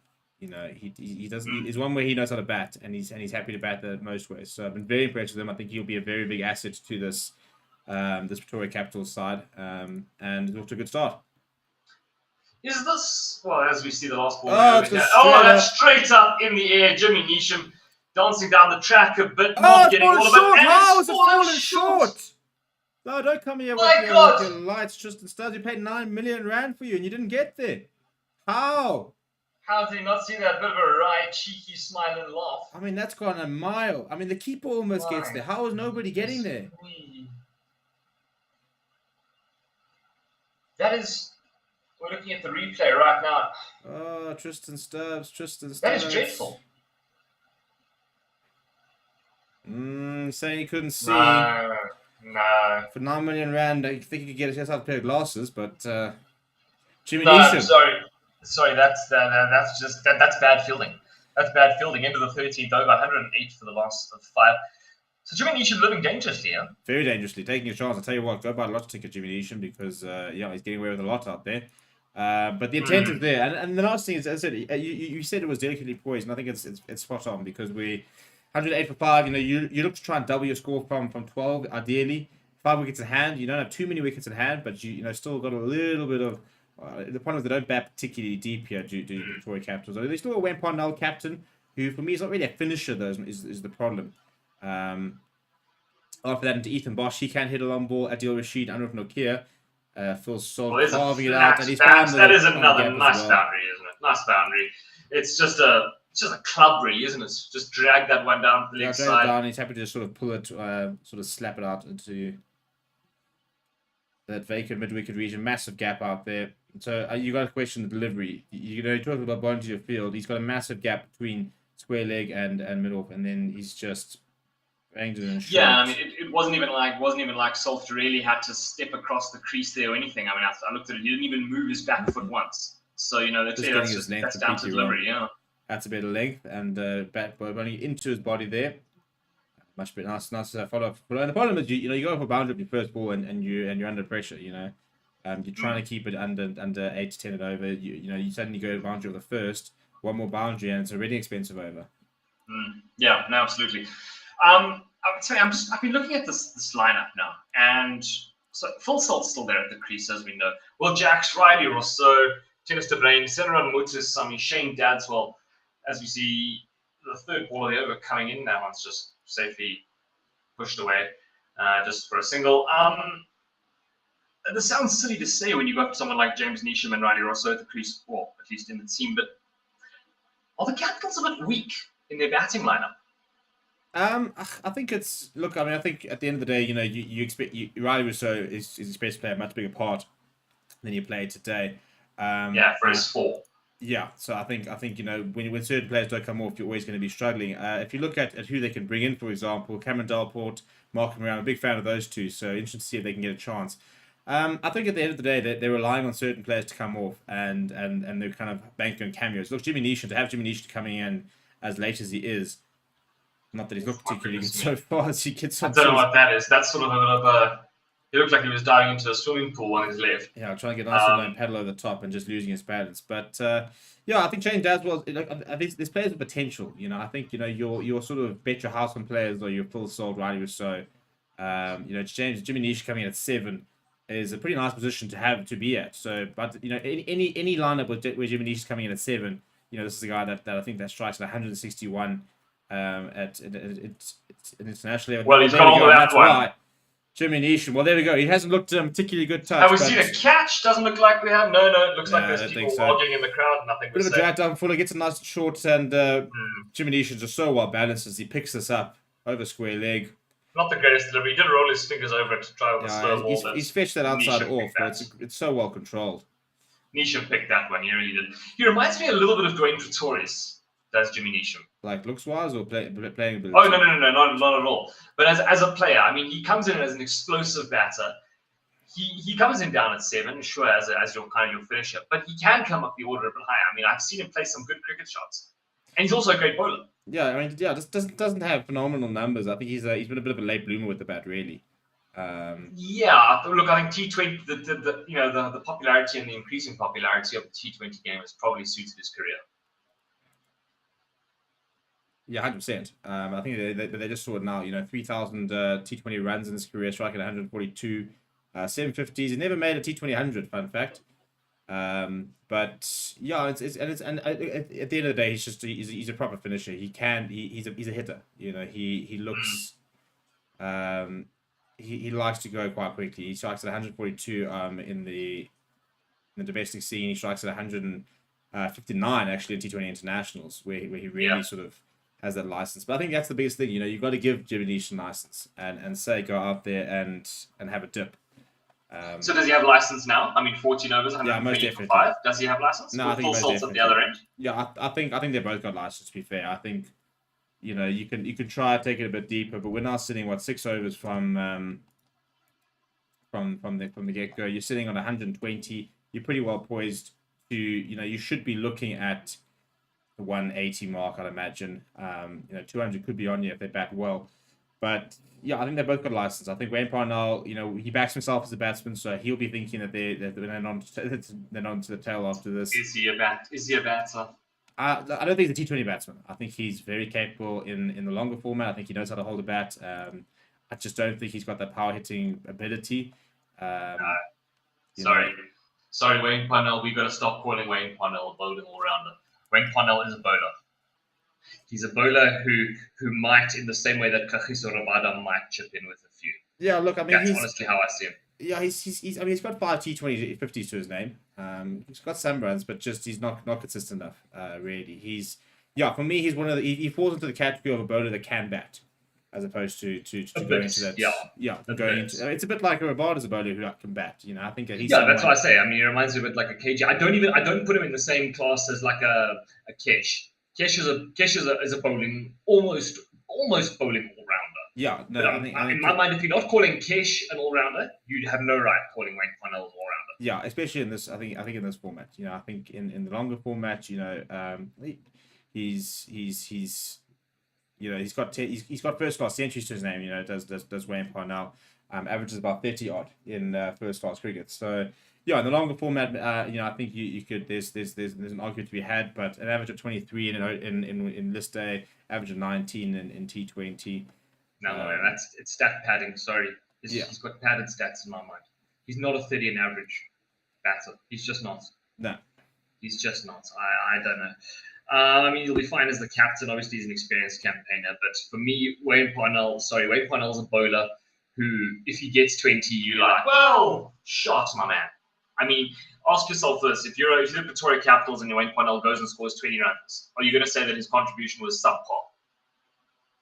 Yeah, I could probably be happy with anything really. I'm interested to see how Ethan Bosch goes. Because he's someone who's he's actually got 2 T20 50s to his name. He's even got a first class 100. He is very much named as a bowler, but he's not a slouch with the bat. And I'll be interested to see if they actually send him out ahead and say, you know, just go have a dip before Wayne Parnell, because Wayne Parnell can rotate strike quite nice. That's very well played by Jimmy Neesham. Well, that is lovely. He's picked the field out there with the reverse sweep, but looking more confident. But yeah, no, he is. He's looking confident. I mean, look, I think Jimmy Neesham, he knows what he's there for. He knows what he's about. He knows what he's you know what he's trying to do, and what he's trying to do is hit the ball to that rope at the end of the field. That's kind of the philosophy of Jimmy Neesham all in one. So I don't think he's the kind of guy who even pays attention really too much to the situation of the game. He's the guy who's going to play his game, and what happens is what's going to happen. He's not expecting to score 100, nor is expected to score 100. So when he goes and he's played, I mean, God knows how many reverse sweeps he's played now. As we see Phil Salt's kind of try and play a late cut there, but there is a short third man, Sisana Magala there, just fielding it, so it is a dot ball. Yeah, no, I think I'm inclined to agree with you about Neesham's license to play, though. I think he, you know, 122 for 5, got just over 5 overs in hand, or 5.5 overs in hand. And that should find a gap. That's really poorly bowled from Mason Crane. That's far too short. It's outside leg stump. That's just easy pickings, to be honest. That's a gimme. Yeah, absolutely it is. And I mean, it pushes Neesham up onto 21 of 16, which again, you know, it's really that's not a bad run rate, because it doesn't feel to me like the Capitals have really gone after the innings. Can you think of one, like, you know, period of play where they've really attacked? And this time bring out the reverse. No, I mean, even if you look at the bowlers, you know, most of the bowlers have been expensive, but no one's. I mean, with the exception of Neil Barton, who's went for 14 in that over. No bowler's gone for more than 10. You know, Marco Jansen was expensive at the top at 9.5. Everybody's sort of sitting at that, you know, between that 6 and the 8. So they haven't really sort of gone after one particular bowler. But I think what they've been doing really well is that, I mean, there's only one person who's sort of below the economy of 7. They've been very good at just basically keeping that. They've been consistent. You know, every over has gone at around the rate. There's been very few cheap overs. You know, they've managed to find boundaries quite regularly, as opposed to within a flurry. And they've run 2s as well. You know, for example, they'll run a 2 there, which will take them to 9 off the over. And 9 off the over, they haven't had a single, you know, risky shot there. And this has been a kind of a sneaky partnership. You know, that moves the partnership now to 49 runs or 50 runs. No, 49 runs is the partnership currently. It doesn't feel like a 49-run partnership. They've kind of just quietly gone about their business. Well, I think we've seen very different innings from what we saw in the last 2 days. You know, we saw Donovan Ferreira, we saw Daryl Brevis. Yeah. They were, you know, it was blockbuster. It was big shots. There were a lot of maximums, a lot of you know, balls clearing the boundary. I think this has been far more reserved. You know, there's only been 2 6s hit in the entire innings. You know, Phil Salt of 59-37, he hasn't cleared the boundary once. So it's been a very different type of innings, but it shows you how the game can play in different ways. And this is going to be a big moment. Son of Magar's going to come in, and I reckon you'll see him bowl 1 now, and then he'll bowl probably 20th. I'd give him the 20th. Yeah. Ironic, since they're convinced that he, in their mind, he'll probably want dinner before the 20th. But no, I think he's, I think he's dead on cert to bowl the 20th. I mean, you look at him so far, 2 for 14, 2 overs, should I say? 14 runs, and he has got that wicket a little earlier on. So he has bowled very well. Yeah, this is a play by Aidan Markham. This is Aidan Markham saying, "I need a wicket. I need you to break this partnership. I need you to come on for an over. I need you to get me a wicket so I can then push you back to the end and use you for the last." This is a play by Aidan Markham. I think he thinks if these two continue to bat, by the time they get to 8, 19, 20, things can get out of hand. Big moment for Sander Magala. And he's missed his Yorker. Jimmy Misha hasn't got all of that. It will find the boundary. It's not a good start from Sander Magala. We spoke about the fact that boundary at the beginning of the over puts you under pressure, and that's not the start that Magala would have wanted. Yeah, no, definitely not. I mean, that was a wide full toss. Jimmy Nishan just kind of moved a little bit across, and then he just hit that straight through. As you say, you're almost paddling it, but nonetheless, a valuable 4. Puts Magala under the pressure, but he has bowled very well. He's been the pick of the bowlers so far, at least certainly in terms of run rate. So it's going to be interesting to see now just kind of how he responds. Does he go with a Yorker? Does he try and bowl the bouncer and put a bit of pressure on? Let's see. I think he'll go to his Yorker. I think you'll know that's what he does best. Yeah, it does. You're exactly right. But that's very well played by Nisham. He will get probably to 1 if they come back for. So they do come back for 2. It's good running. Well, let's see. Oh. Yeah, that's very good running. Looks like the poor batter got it there, didn't he? I'm not too sure. I have to recheck the replay, but I think Magala will generally this will be very full. I think he really backs the execution at the death. In many ways, what people have always struggled with when it comes to Magala is where to bowl him. They offer bowl him one or 2 up front or 1 up front. The issue always for captains is how to bowl him in the middle orders, because he's always struggled in the middle orders.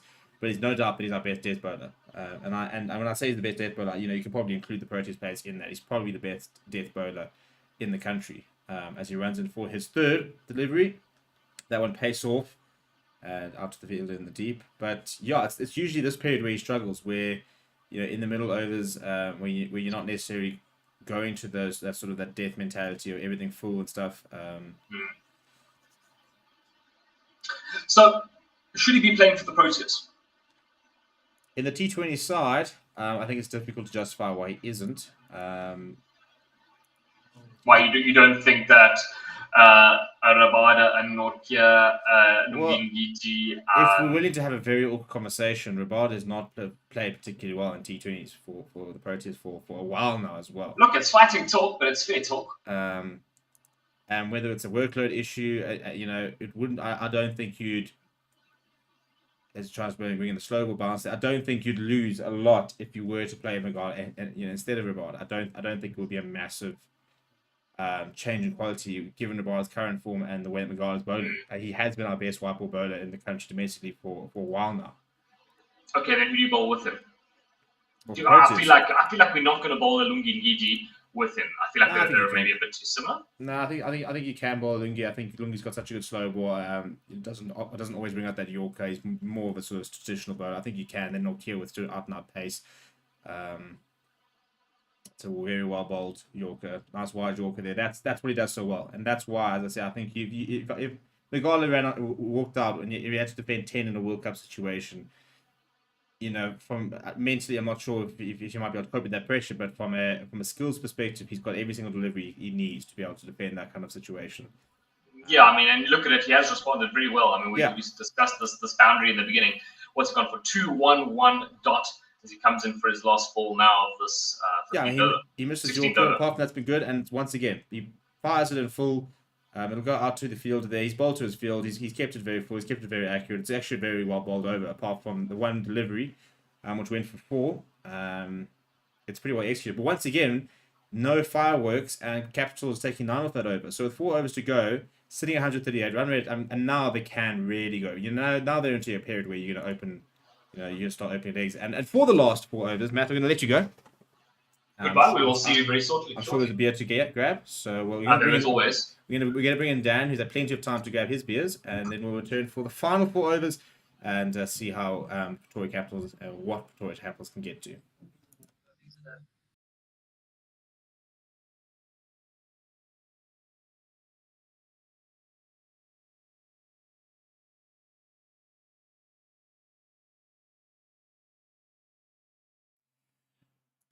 Right, welcome back, and I'm joined by a lot more hair than Matt with Dan.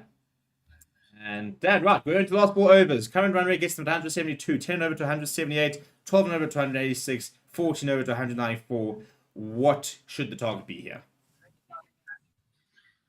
Bowling side, the bottom, I think they've done so well to get them down and get wickets at what felt like crucial points, and I think they've let it slide. I mean, Jimmy Neesham hasn't really had to feel like trying much to get to 31-23. So I think the Capitals going for 180. I think the Sunrise will be happier below 170 here. Yeah, and why do you think? And where do you lay the blame? I mean, are we looking at Markham's captaincy, for example? Why has it been so easy almost for the Capitals to get themselves to 140 odd after 16?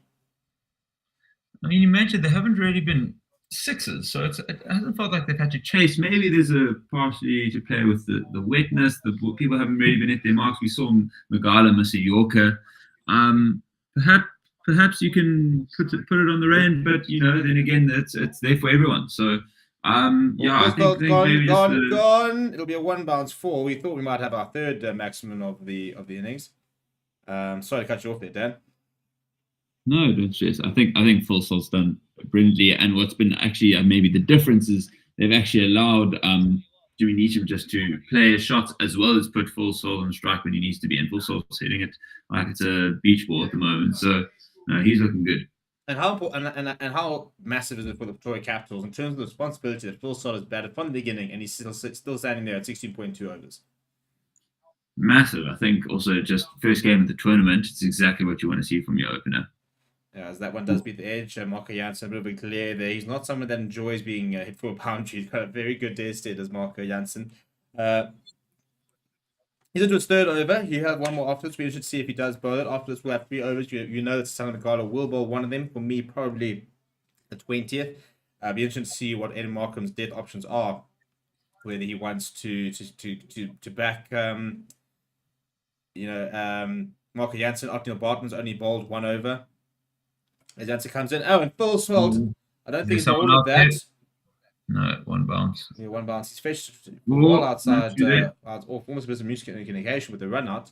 I mean, if you go in now, Jansen, who's bowling your last 3? As you got to bowl Magala.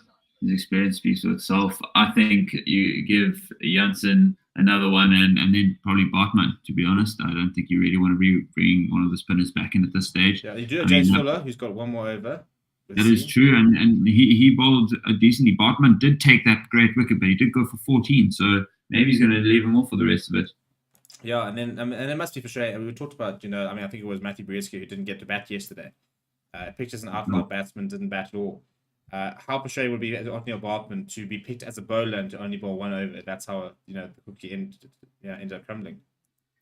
I think even more so that his 1 over was cut through the middle with the rain. I think it's hard to expect to hit a stride. I mean, you're going to be disappointed. Let's see what Jimmy Neesham can do here. 2 balls there. Banks are quite full, and Neesham just tucks it off his pads down to square leg for a single. No fireworks just yet. Haven't really seen too much aggression either, apart from that one. It has been a wide though, so once again, no fireworks, but we're sitting with 8 off the over. So if this finds the boundary, it'll be a 12 run over, which would be a good over in the grand scheme of things. But yeah, I think it's just been frustrating. I think what's been so important, I think, is that they've managed to find that boundary every single over. I'd like to actually go through it and find how many overs they didn't actually have a boundary in. I'd love to see a Yorker here. Well, he's gone over the top. He's got lucky. He's rode his luck the entire night, it must be said. He tried to go, almost over square, and he's got in a thick outside edge. It's sailed through slip and the keeper. So it does go for 12 runs. Pretoria Capitals 150. It comes up after 17 overs. Full Salt moves his way to 69 of 42. Neesham with him 32 of 24. Yeah, do you think 180 still on? Definitely. In a perfect world, you see full salt score, 31 runs to get 100, while his team gets to 180. Listen, maybe I'm dreaming. Although being a SEC supporter, maybe the opposite. But I think definitely attainable. 30 runs in the last 3 overs is, frequently seen. Especially, if anything, these batsmen are looking very, very set. Despite full salt still, one ball's out of the middle, one's a nick for four. So I think anything can happen. But here we go. We brought back Bartman. I think that's only fair. Yeah, I think it's good. I think it's a good move as well. As you I think you very importantly mentioned, did have his over interrupted. So let's see what he can do. So he goes to Nisham and they start at the 18th over. And that's not going to endear himself to the captain. He's launched, he's fired well wide, very full, looking for that wide Yorker, and it was far too wide. Starting with a wide is never a good way to start, yeah? No, he won't be happy with himself there. Yeah, I wonder if he almost go back, probably going for a Yorker there, maybe just slipped out. Do you go for the same ball here, Steve? I think you have to almost, especially to Nisham, and he does go pretty full. Nisham has managed to flick it on into the leg side. That's brilliantly played, by the way. How's he managed that?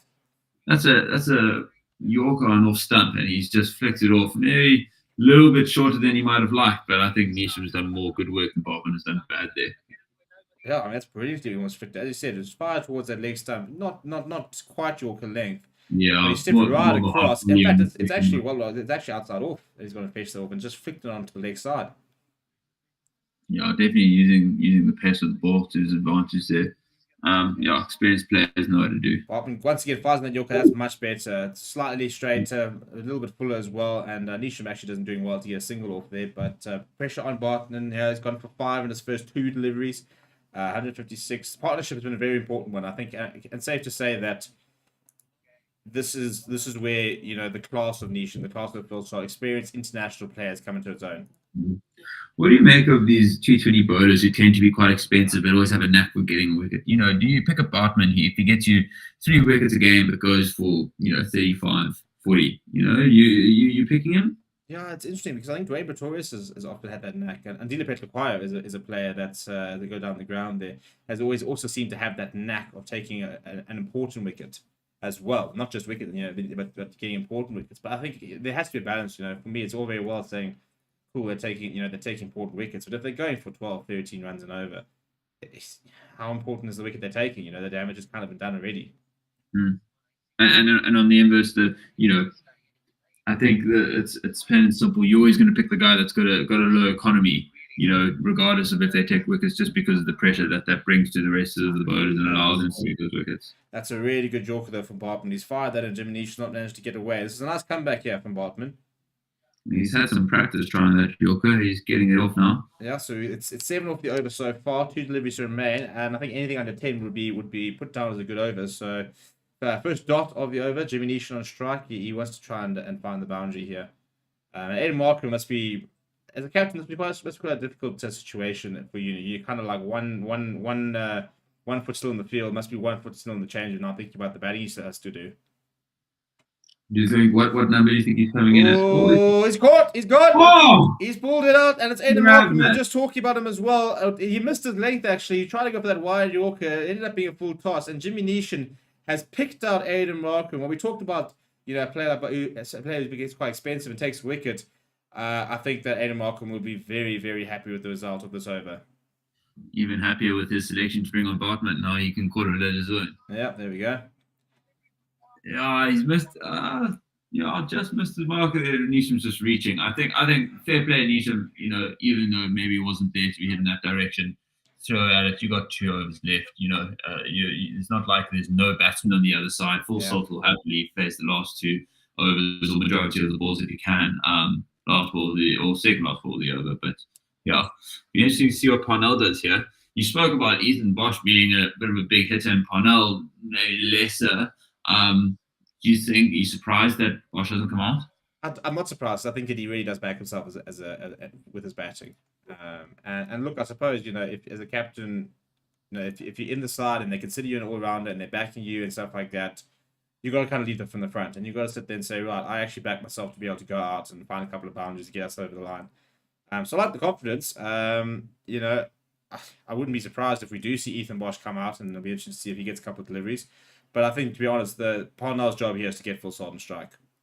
For sure. Bit Well, of he's a free ball. creamed that through the covers, and I'll tell you what. He has heard every bad word. I think he's tuning into Forever Sports, and he's just heard the absolute bashing that he's been given. And he said, "I'll give you a drive through extra cover. Thank you very much." He's just rocked back on that and just thrown the hands. I mean, that's a great shot. And that's a cricket shot as well. Just bang. It was just a laugh.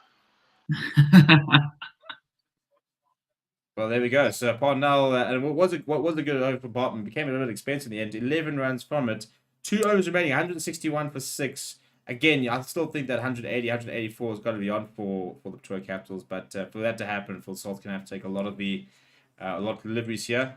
Again, interesting now to see who comes into the attack. Magala will bowl the 19th. And interesting, what do you think? You know, some people start to talk about the fact that the 20th over is overrated, both in the first and second innings, and that they reckon that the 19th is the big over. You know, it's the over that sets you up for that final over. It's the over that can take that wicket before the final over and take the momentum off. You know, how much do you subscribe to the fact that the 19th is almost more important than 20th? No, I'm a big supporter of it. It's a bit like leaving, you know, Mo Salah out of the 5th penalty taker in an AFCON final. He doesn't even get to take a penalty because they've really chased down the total, scored the goals necessary. I think, you know, it's really well played. I think it's not a bad delivery either. He's gone with the wide Yorker. He's nailed it, but Phil Salt's got across from it, and he's just basically almost guided it all down to third man. And third man is up. Yeah, I just throws his head on leg. It's a very thick outside edge down to third man boundary, and almost a strange not to have a third man, considering how often Phil Salt scored off that edge. Yeah.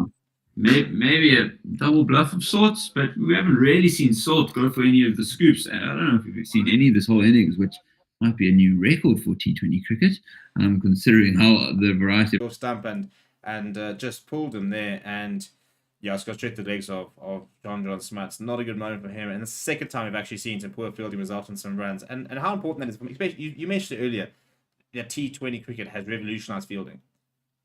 Massively, and this, you know, I mean, that's as basic as it comes. But more even the drop catch from James Fuller earlier, you come to expect it, and you have to, you know, and same goes for run-offs. You need to be hitting the stumps when you throw.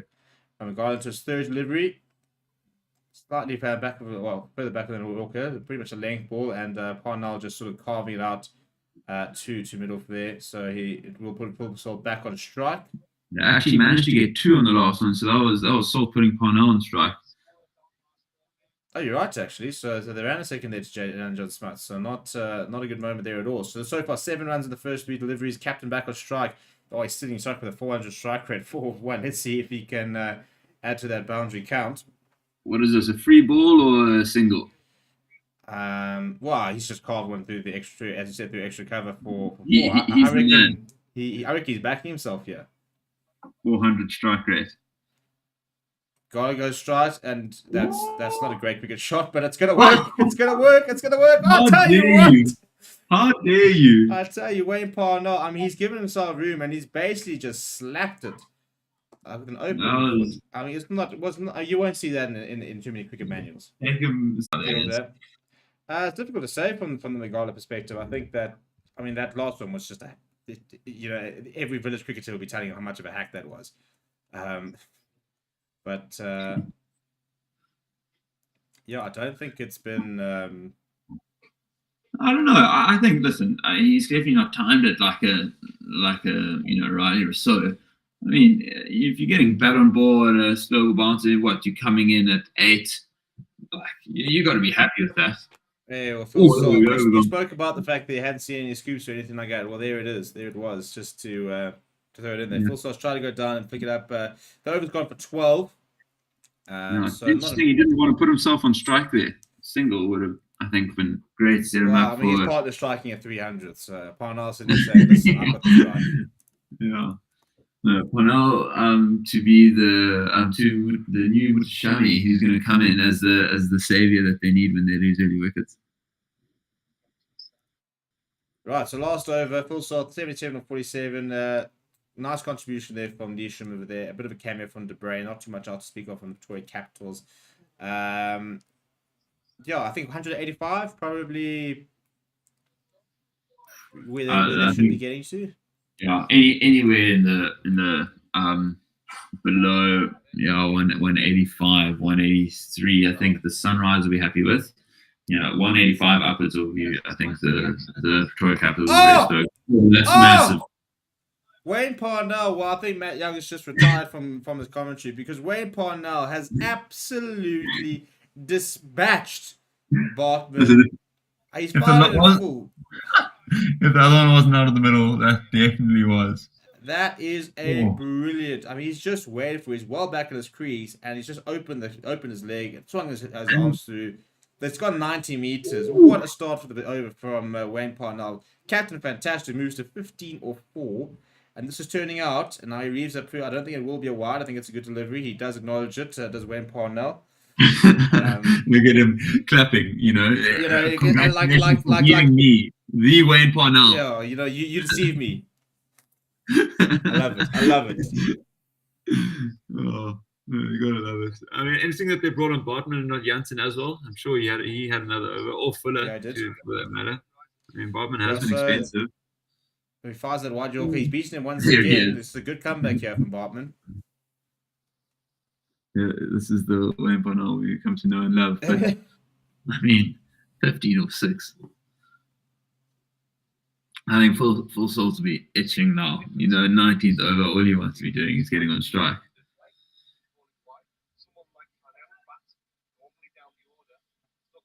179. What can they finish with? Above 185, the Caps will be happier. Bartman. Oh, it's gone straight up. How far has that gone? It's still going, It's gone. Oh, it's gone all the way. That's massive. No ways. How has that gone the distance? I was waiting for the keeper to catch that. I mean, he got so far underneath that. It was going, and it just kept. I'd love to see the reverse angle from this. We've seen to lost the commentators, Steve. What do you think's happened there? It's just, it's gone. I mean, it's got out the bottom of his bat. It just kept going. And it ended up being. I mean, it's another one in the slot. In golf, they speak about club head speed. He's just throwing the kitchen sink at that. He's just Bryce with the Shambu this all the way over for the 6. That's it. 20 years ago, He's gone again. Oh, I tell you what, get this man an IPL contract because he's just gone bang, bang. 3 6s in the over. Wayne Parnell goes to 27 runs off 8. And breaking news, myself and Dan will have to take you through the rest of the match because I don't think Matt Young is going to be too happy to come back on. And retired hurt. Yeah, I mean, we spoke about 185. There could be a 195 here. I'll tell you what, I reckon he got to this over and was eyeing 200 the way he's going. Dale Stan has a bit of work here and cut out for him with his death bowlers. I'll tell you what. Yeah, needs to revise that strategy. Right, well, Wayne Parnell, last delivery. Can he do it again? He's found 18 off the overs. Can he find the boundary once again? Bartman's going to find his length here. Captain Fantastic. He goes wide. He does find in the middle. He's going to run. And that's a good field. We'll get back to second. Terrible fielding, it must be said. Fielding coach Hyderabad, Easter Cape is going to have an absolute field day in the changing. But 29 off 9. What a cameo that is for the captain, Wayne Parnell. He's gotten aside to 193 for 6.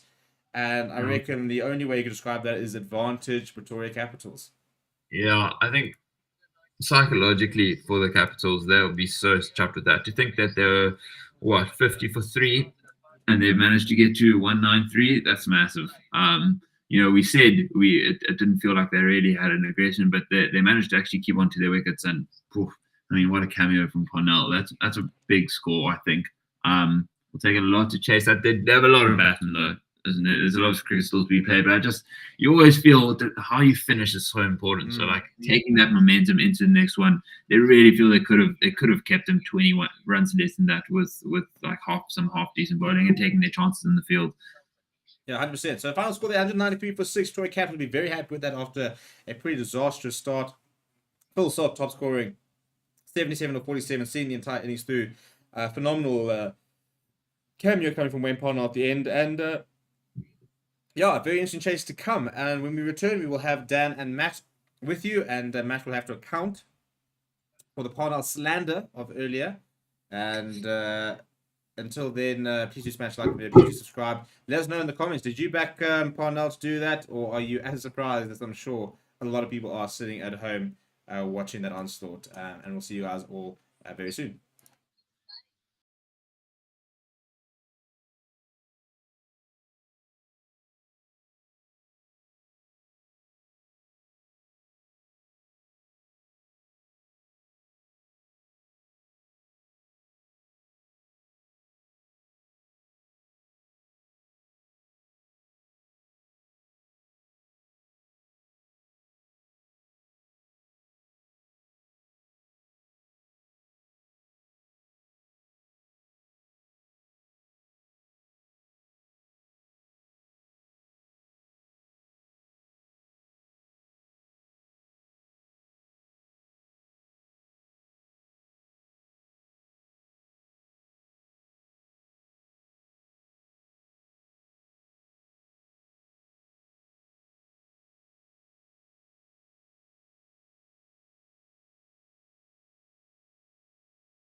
Welcome back to our coverage of the third match of the Betway SA20. As things stand, Pretoria Capitals had a pretty powerful last couple of overs, reaching 193 for 6 from their 20. In response, we see the Sunrisers Eastern Cape just about to get the innings underway. We'll have a chat with Dan now. Let's catch the first ball, which is well left. Dan, welcome back. I suppose we should get this out of the way quickly. I imagine you have some abuse to hurl my way.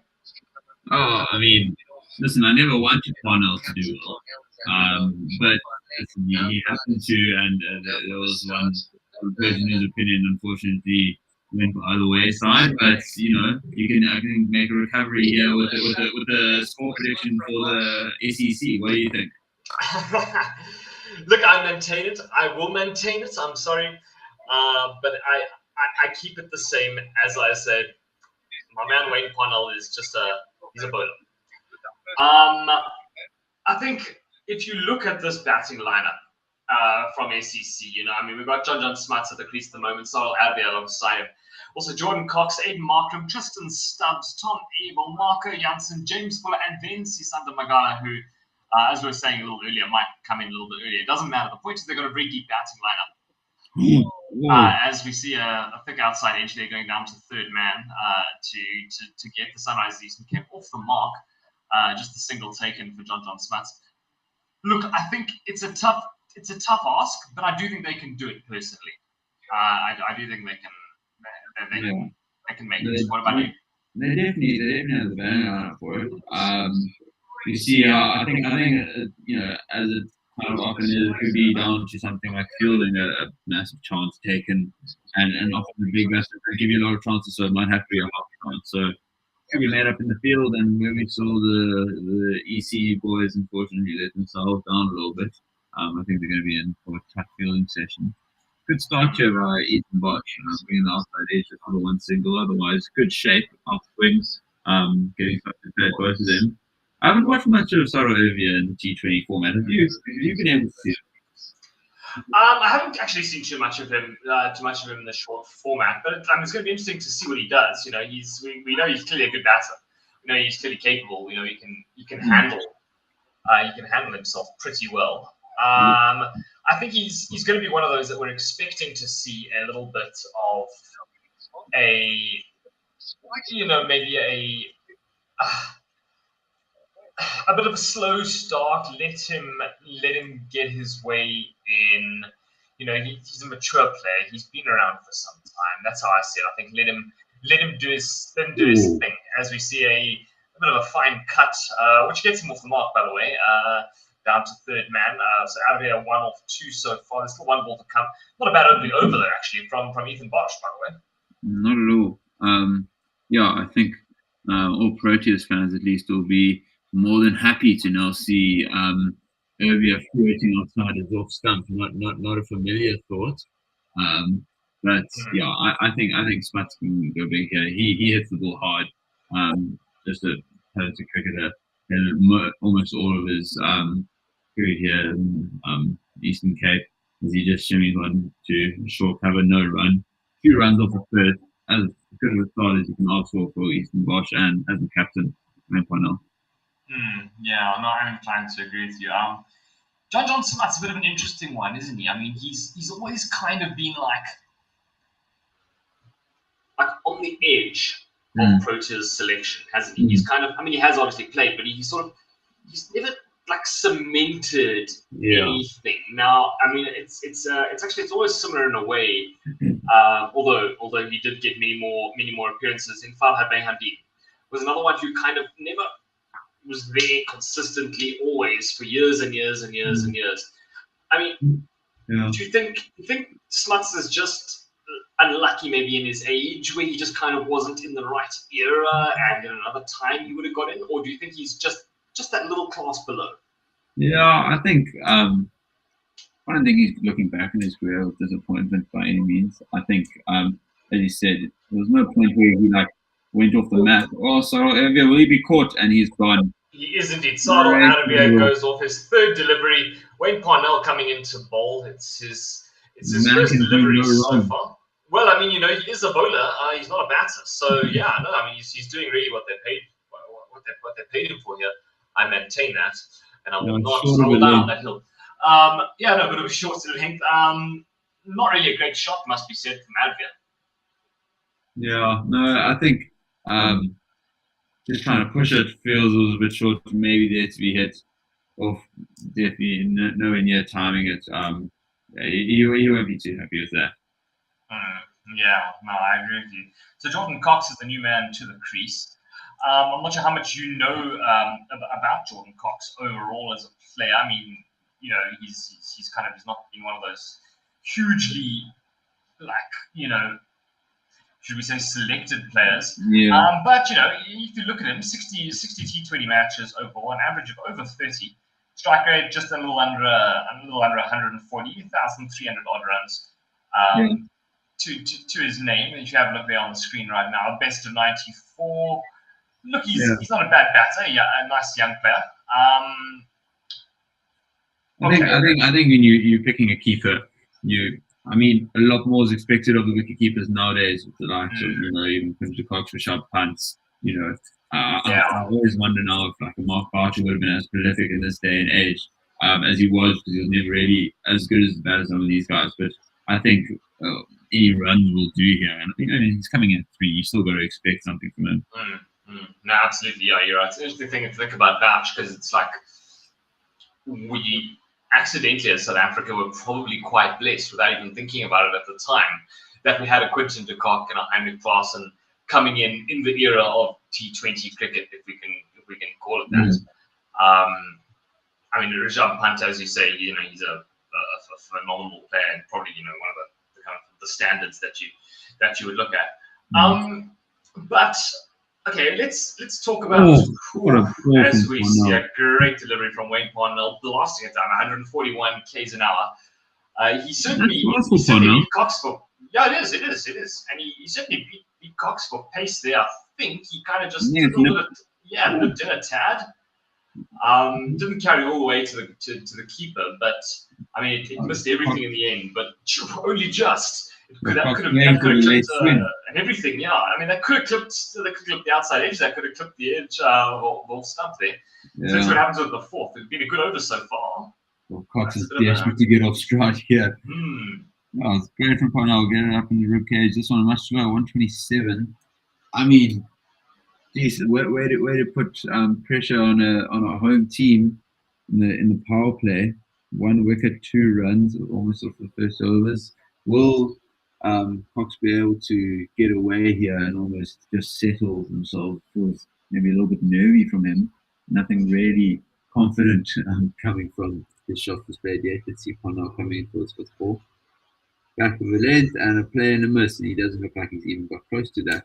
No, he doesn't, does he? He doesn't look comfortable in the least. But it's an interesting, I suppose, it's a great over, clearly. I mean, it's looking like it's shaping up to be a maiden wicket over here for Wayne Parnell as we look at the overall score, and we say, okay, so they're 2 for 1 now, couple of overs almost gone.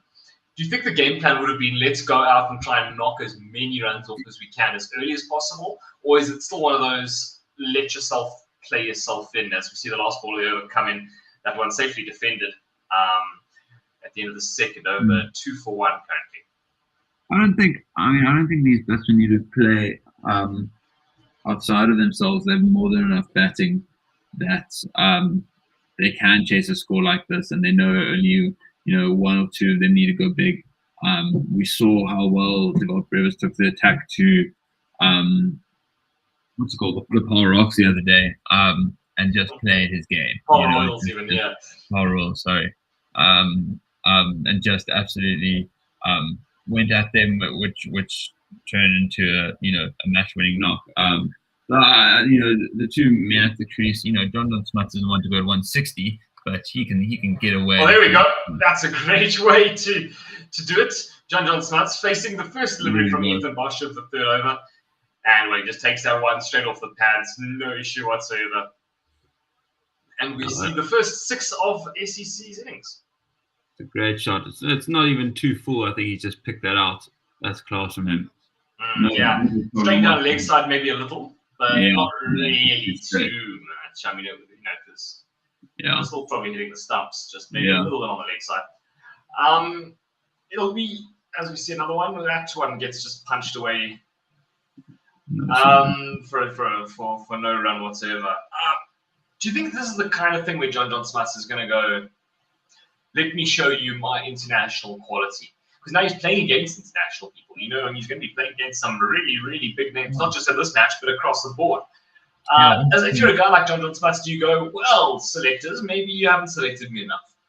Yeah, maybe. I mean, I don't think he's working his way big into the international scene, but speaking of, that one falls safe. You went I think it was him holding the finish which had us. Yes, I know. It looked like he really connected that one in the screws. Great picture for him. 2 runs though. Let's have a look at this replay slowly. I mean, you have a look here. As you say, the hold of the finish, beautiful. I mean, it looked great. He didn't get all of it. I think he's got to run 2 runs there. He thought it was gone. But no, he looked like it. Yeah. Not a bad start over. 8 off 3. But yeah, I mean, to answer your question, a part of the career where I think you're enjoying yourself. You're obviously still very dedicated to the sport. I don't think he's expected in the SA side, but especially in this part of career, you can get on a couple T20 tours. Why not prove yourself? Like you have everything to play for. If someone's trying to get into retirement, a couple T20 tournaments can change. Financial situations crazily. Well, that's it. Yeah, I mean, you look at him. He's 34. He's not ancient. There's certainly older cricket players who are just as successful, in their mid-30s. So it's not too late for him. It'll be nice to see him do well. I think, coming in at the top of the order for a Sunrisers side that has so much build from them, especially with the purchase of Tristan Stubbs. For all of that money, they've got Proteas in Marco Jansen. They've got their captain of Aiden Markram. They're really Sadal Advia. They've got quite a strong side. So I think it's a good opportunity for him. Oh, that's better from Cox. Much better. I mean, 0-6, 4-7 looks a lot prettier. He's done well there, moved his feet and just punched that through. It's a full toss around outside of. He's done well. He's clearly a massive gap there. Parnell's trying to put him nice and wide. He stepped across. Not Parnell, sorry, Ethan Bosch.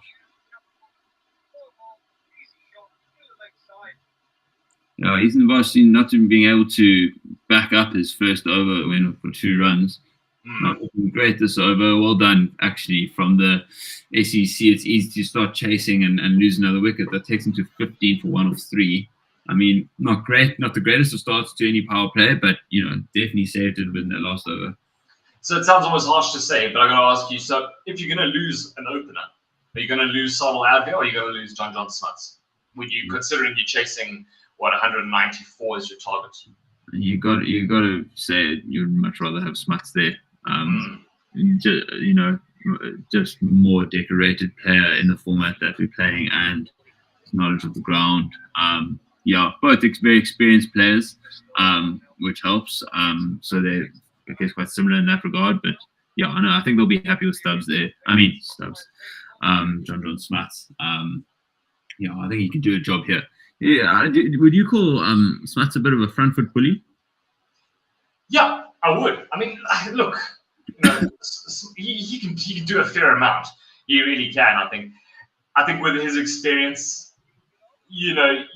he's capable of playing a variety of roles, as we see that. Is that out too down high? Leg side, perhaps. There's a big appeal. Umpire says no for the LBW. Wade Parnell's desperately having a word there with full salt behind the stumps. Jimmy Neesham saying, "Hang on, son, just give it a second." Yeah. Everyone looks a bit confused. He wears a shirt on his what's the guy? Sorry. Yeah, he wears the bag with spots on his sleeve. Yeah, he's on his sleeve there. I think that's gone a bit high. Yeah, he's a tall bloke. No, I think that's definitely height's definitely in question there. Probably pitched on leg, but I think that hit the back thigh pad. Yeah, I think Nishin coming in from point could probably see that's going over. Yeah, no, sure, maybe. Nonetheless, not a bad start to the over. 2 dot balls so far from it. Let's see. Well, that one has been clubbed. That has been absolutely battered. A little bit short, a little bit wide, and that one just safely straight through, really. I mean, there was no fielder going to stop that. Yeah, it's the width that just allowed Smuts just to throw the bat at that. I mean, it's really such a low risk shot. If you edge it, it's probably going over for, the neck over, third man, 4 runs. You can just do whatever you want at that. That's there for free. And he connected that very, very smoothly. Yeah. Well, next ball comes in, that one just sort of, a bit of better ball. They sneak through for the single. It's fielded at mid-off. So 5 runs from the over so far, brings up 20 runs for the Sunrisers Eastern Cape. We're having a look now at that appeal. So it was pitching in line. Impact was in line, but yep. Right. As you said, safely over. In fact, quite comfortably over the top of the stumps. So a good, maybe not review. I think Wayne Parnell was probably a little bit interested in that, but I think, as you say, Jimmy Neesham probably told him to calm down a bit. As we see a shorter ball, he kind of read it, came down the crease a tad, and another single. It is what you see some of the players do when they know they're not hitting it. Just get a single. Not that he's on the other end now. He's going to take strike if they don't get another single now. But I don't know. Cox didn't seem to hit those first ones too well. Put the other man on strike. He's clapping it. We saw Mutashami, unfortunately, couldn't get Salt on a strike as much as possible, and felt he had to chase it a bit. So try and not get behind the ball game too much. And if you're putting your man on strike who's hitting it well, you're doing your job. Yeah, as you say, clever cricket. Last ball, the over comes in. A great ball. Great ball. Really is. Right, sort of just more or less approaching the block hole there. Nice Yorker delivery. He didn't do too much of it, but he did what he needed to keep it out. That's the end of the 4th over. 21 without loss as things stand. The target, of course, as you'll remember, 194. John Smuts at the crease. He's on 15 off 13. He is joined there by Jordan Cox, who has scored 5 runs off 8. Not looking probably at his most fluid, but let's see what happens. The man who will be taking you through just how fluid he is our colleague Steve, who will be back shortly.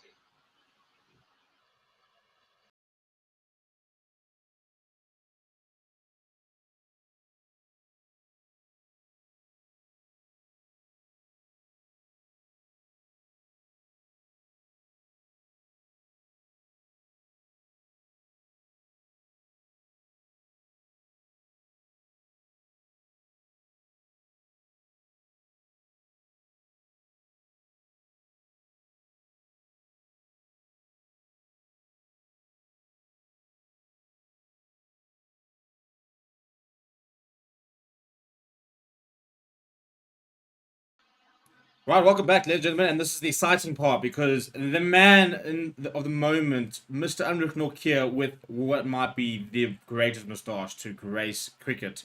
He's not allowed, fun fact, he's not allowed near primary schools with that moustache. You know what? It won't be in the news, I can guarantee you, but I'm pretty sure there's an order there that says. Well, Merv used it well. I reckon Nokia might even be doing better. Very glad to see he's kept it, but this is exciting though. So I know Nokia is steaming down on one end. We're going to see fast. It's going to be fiery. It's going to be pacey, but it's not been a terrible start from the Sunrisers. Cox struggling a little bit, but Johnson Smith started pretty well. Cox has now spooned that straight to Wayne Parnell, and the struggles come to an end. 151 kilometers an hour. Also, ladies and gentlemen, pace. I love Heinrich Norkia. I don't know what it is about him. He's just such a, I'm just going to go give it my all, just straight there, Moss. Well, kind what of is a it? player. I'll never forget Charles Langerveld describing. He said, you know what? He's just a hard man. He's just a real Dutchman. He just runs in, and so you can't say But that. you know that Heinrich Norkia himself describes himself as the most proper Dutchman you'll see. Oh, 100%. In his own words. So, fun fact. I mean, we're talking about a man who made his breakthrough in the tournament that preceded this. In the Super League, Heinrich Norkia ran out for what was Cape Town? It was Cape Town. What are they Those called? ones, yeah. Yeah, I don't know. I can't remember what the name was. But he ran in and bowled a lightning. Nobody knew who this guy was. And I actually remember watching it with a mate. We actually had a few drinks. And we're trying to find it. And I eventually found him on Facebook. And I was like, I'm just going to send this guy a friend request. And I actually forgot about it. Like 2 days later, all of a sudden, I got a friend request from Nokia, and now he's playing international cricket, and he's a Facebook friend. Nice, yeah. I once did that with an Arsenal player, actually, who accepted it arbitrarily. I mean, shame he was not the greatest player. But yeah, so it's weird. I mean, it was his birthday like 3 days ago, and you get a Facebook notification. Yeah. Well, once again, I mean, first ball up to Eddie Markham, teammate, and then okay, welcomes a 152 kilometer per hour bouncer. 152 kilometers, yeah, as you say, a proper bouncer. I mean, that's banged in nice and short. You could It's a not, knuckleball. you could not pay me enough to face on a Nokia. Not. No ways. So it seems that looks like maybe what got the wicket there in the end of Cox. It looked like it was the knuckleball that kind of deceived him a bit. But I mean, when you're bowling a knuckleball at 151 k's an hour, I don't know what to tell you. And once again, just being with pace, trying to flick him onto the leg side. 151. This is a proper spell. Already here from Nokia. It's just raw pace. I mean, it's 5-dot balls, a wicket. He hasn't gone for a run yet. Nobody can even get bat on ball here. Can barely get bat on board. Cox just chipping up there. You talk about variations. You talk about having to have lots of different deliveries. There are certain people who can bowl at a certain speed that just makes it uncomfortable for batsmen, and Nokia is one of them. What he does though is he's one of those rare bowlers that also just has enough control at that speed. We've seen over the years, we've seen a great many bowlers kind of come in, but they don't terrify batters because, they've got to bowl a couple of loose ones. And Nokia I mean, obviously he does bowl the occasional loose one, but it is the occasional one. By and large, I mean, he's a world-class player. Yeah, on Mark, not knowing what happened there. Once again, fire into the body at 151, and that is a hell of a spell to start from a wicket maiden. Wicket maiden. And just pace, and more pace. Look, I'll tell you what. You if you can get to grips with the pitch and get to grips with that pace, that's going to go a long way. But I'll tell you. Well, what, yes, sir. Cape Town Blitz. That's who he's playing for. Thank you, Matthew Dixon, in the comments there, reminding me of Cape Town Blitz. We had the Cape Town Blitz. We had Polar Rocks. We had the Jersey Stars. That's right. Yeah, I remember that. The Durban. What do we have? The Durban. I don't know. God, there were. Durban Heat. Durban Heat, yeah, correct. Yeah. There must have been side from the Eastern Cape. Who were they? Yeah, there were. There wasn't, and then it was because there were lots of teams actually. I think there was. I'm finding it now. Anyway, so it's Ethan Bosch back into the attack here, and well, it's quite a measured ball. After the powerhouse that we've seen from Nokia in the over before. 121 kilometers an hour, nicely pitched, nicely defended, no run from it. I found them. What do you make of Ethan Bosch? Okay, yeah, go on. Let's hear it. It's the Tshwane Spartans, Jersey Stars, Nelson Mandela Bay, Giants. I remember it was Durban Heat, Cape Town Blitz, and the Polar Rocks. And then they were supposed to add an extra 2 teams, and then they can tournament. I like Ethan Bosch. I think he's a very good player. I think he's going to play a big role. And interesting to see he's bowled so many up front. He's a young player, 24 years old. I think he's got a bright future ahead of him. I think he's playing his cricket at Dolphins. He's played a lot of cricket for somebody of his age. He's got decent numbers across all three formats. I think he's a very exciting player. Yeah, it's interesting. He's kind of. Oh, hang on, that one's just right into the air. Let's see. Oh, well, that has gone away. I think it has gone all the way. It looks like it has, yeah. 142 kilometers an hour from Ethan Bosch. A very short ball. He kind of just got a bit of a top edge to it, but he kind of hooked around the corner. Yep, that's pretty confidently a 6. Yeah. Let's have a look at the replay. Yeah, he didn't get all of it. No, just take it. But 142 top edge is going to fly all the way. Not the longest of boundaries down in Quebec. So. Yeah, I mean it's not even that far. I think it goes behind square, but this time he wants to try and follow it up. He goes back of a length, and does manage to deceive John Smuts, who misses out there. John Smuts looking definitely to be the aggressor in this partnership. Yeah, I mean I'm looking at it now. I'm going, hang on, guys, 194. These overs are starting to disappear. We're nearly 6 overs in here. No, I mean that over from Nokia is just holds any momentum. 27 for 2. I mean you've got to you want it to be around the 50 mark at least. Their run rate, by the way, before this delivery was 4.9. Yeah. That's not what you want. That's not what you want when you're chasing nearly 200. You cannot afford maiden overs into 20 cricket. You cannot. I mean, it's a favorite one. I always used to walk in and go, "Who's winning?" And I'm like, "Mom, it's a test day. It's day 2 of the test day. What do you mean who's winning?" I mean, unless the approach is off playing, obviously. Well, yeah, we know. Yeah. It's day 2. We've got 2 wickets left and the match is done. Yeah, I was going to say that's it. Yeah, we're not watching cricket anymore. But I mean, where do you lead the match right now? Well, right now, I mean, it couldn't have been a better start for Pretoria Capitals. You know, they've taken 2 early wickets. The power play 28 for 2. I mean, that's the required rate is already sitting at 11, almost 12. So, you know, it's a case of it's a long way away, and they've gone off to the worst possible start. They have not accumulated runs. They've lost wickets, and it has to be one or the other. You know, even if you lose 2 or 3 in the power play, like the Pretoria Capitals did, you've got to be sitting at 50 odd runs after the power play. You're 27. I mean, they're probably about half the amount of runs they would have really liked to have gotten in there. I mean, if you look at the win probability on ESPN on Cricket Info, it's swung now to 95% towards the Pretoria Capitals because of the start.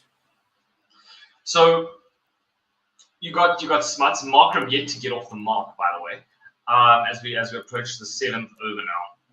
Well, the next man in Tristan Stubbs. Do you think it's still within reach, or is this already looking like a foregone conclusion? It is early days. And Tristan Stubbs is a terrific finisher. Yeah, he can hit 30, 40 or 10 odd balls. So he's got that in him. There's no doubt. That's why they paid the big money. But you've got to get him some. You got to get him somewhere close. You can't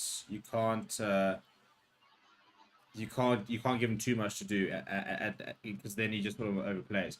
So at the end of the day, Markham's got to bat through the innings. I think Smuts going to be the aggressor, and Adam Markham's got to bat deep. Goes to Adam Markham, who's still really struggling to get a hold of. I don't know, Nokia, who's bowling absolute rockets at the moment. I mean, I was just looking at those stats. So do you know, Nokia's wicket came from his slower ball. He caught him with a slower ball at 139. 139 is his slower ball. What a mess is that? Yeah, man. At the end of the day, look, it's still within reach. Yeah, well, they've got to. I mean, they've got to accelerate here. You know, you've got to get yourself to 70, 80 quite quickly. You need to be at the 100 mark at least. You're probably in about the 80, 90 mark at least by the 10th over, or about the 12th over. So you've got to try and put together about 70 runs in the next 6. The power plays been poor. You've got to accelerate now. And for example, this is not helping. You know, I don't know. Here's ball 9 deliveries and gone for 2 runs. This is everything the Pretoria Capitals need, but it's a disaster for Sunrisers. They've got to try and find the boundary and very quickly as well. Okay, so let me ask you: Is this good batting, or should I say poor batting, or is this good bowling? I think Nokia's bowling just a different type of pace. It's a whole different prospect. But you've got to get bat and ball. I mean, you've seen play and misses now. I mean, Markham 1 of 5, Smuts 23 of 21. It's pedestrian, and if you're struggling against Nokia, you've got to go so hard against the other bowler.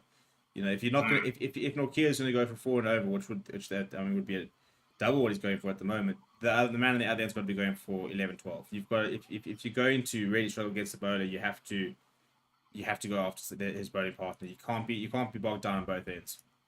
Well, as things stand, I mean, Wayne Parnell's going for 3 and over. Yeah. So they're certainly not attacking the other end really either. I mean, okay, fine. Ethan Bosch has bowled 3. He's gone for 7.3 and over, but still, as we see the second last. That's brilliantly bowled. I must say, that is fantastic. I mean, it's so difficult. I mean, that has been fired into his feet, 150 kilometers an hour.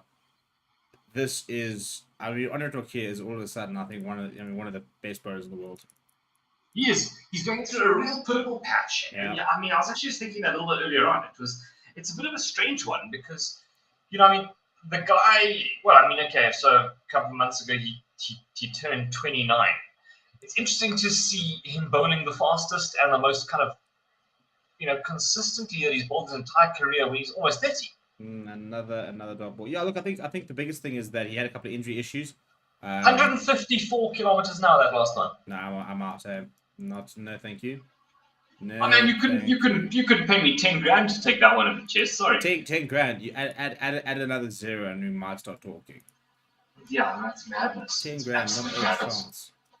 But that's a disaster. You cannot have 2 overs go for 2 runs. And you've had 2 overs go for 6 runs. 1 and over. The In run an rate, explosive T20 league, yeah. I mean, the required run rate is already up to almost 13. I mean, think about that. That means you could have 4 overs in a row of 13 over, and the run rate won't change. I mean, so what do you do now if you're Aiden Markham? You got 1 or 5. Well, you see Jimmy Neesham now, the new man coming in. You Let's see see what Jimmy he does. Neesham, and you have to start. You have to go after him, and you don't want to be going after Jimmy Neesham because he's a clever bowler. He doesn't have the same pace, so you do have to hit the ball quite well. It's not like I'm not Nokia, for example. That kind of pace, you get anything on it, and that ball's going. They haven't gotten anything on it, but Jimmy Neesham, you're gonna have you have to, somebody has to go off. Somebody has to try and be the aggressor here. I mean, Smuts is going at 100. Malcolm's 1 of 6. You can't be 1 of 6 in the situation. You have to try and catch up quickly. Can't. Well, let's see. And he's tried there. Has Markham. He's lifted it over the top. That's a much better shot, and that's a shot of authority, to be honest. Yeah, it is. That's something we know that Aiden Markham is capable of. I mean, he's one of those players that has talent, in abundance. And that was a nice and mature shot, I think. Yeah, you didn't try and kind of smash it too hard. He just sort of. Can I sum up how important that boundary is? Yeah. That's the first boundary in 11 balls. Well, I mean, that tells you something. That really does tell you something. That's been the problem, isn't it? And that's not the first over, is it? And now he flicks to the top, he's not going all the way, and he's picked up the fielder, and that is a huge wicket. He had to go to Aiden Markham. He batted himself into a bit of a hole. Jimmy Neesham's got the breakthrough. Pretoria Capitals are reeling. I mean, are all over it at the moment. Sunrise are not looking good. Not looking good at all. That was a bit rubbish, wasn't it? Yeah, I mean, again, this is what pressure does for you. At the end of the day, he very much understands he has to go for it. He comes down. He doesn't get any of that at all. And that's just basically just chipped it off to deep square leg. Man, I mean, his hands were too close to his body. He didn't have the room for it. He just sort of, Oh, there we are. Anyway, he goes for 5 off 8, which means that the Sunrise Eastern Cape, in front of their home crowd in Ibaka, are 34 for the loss of 3 after 7.5 overs. It makes for grim reading, but if anybody can save the day, you have to believe it's the new man at the crease. The youngster, the well-paid youngster, one of the most expensive guy that we've seen so far. Let's call it as the millionaire Tristan Stubbs. Yes, the multi-millionaire Tristan Stubbs. There's that great documentary that we made on Supersport, and you was the interview with his parents as well. And I can guarantee you right now, his mom was like, Tristan, you'll deposit that money in my account, and then we will decide from there. You're making a big assumption that he had his own account to begin with. That's actually also true. Yeah, I mean, 22 hell's bells. He had 22 and gifted at cricket, and gifted at power hitting. If I was his parents, I was saying, no, you're not controlling any money, mate. Yeah, no. So you're not allowed.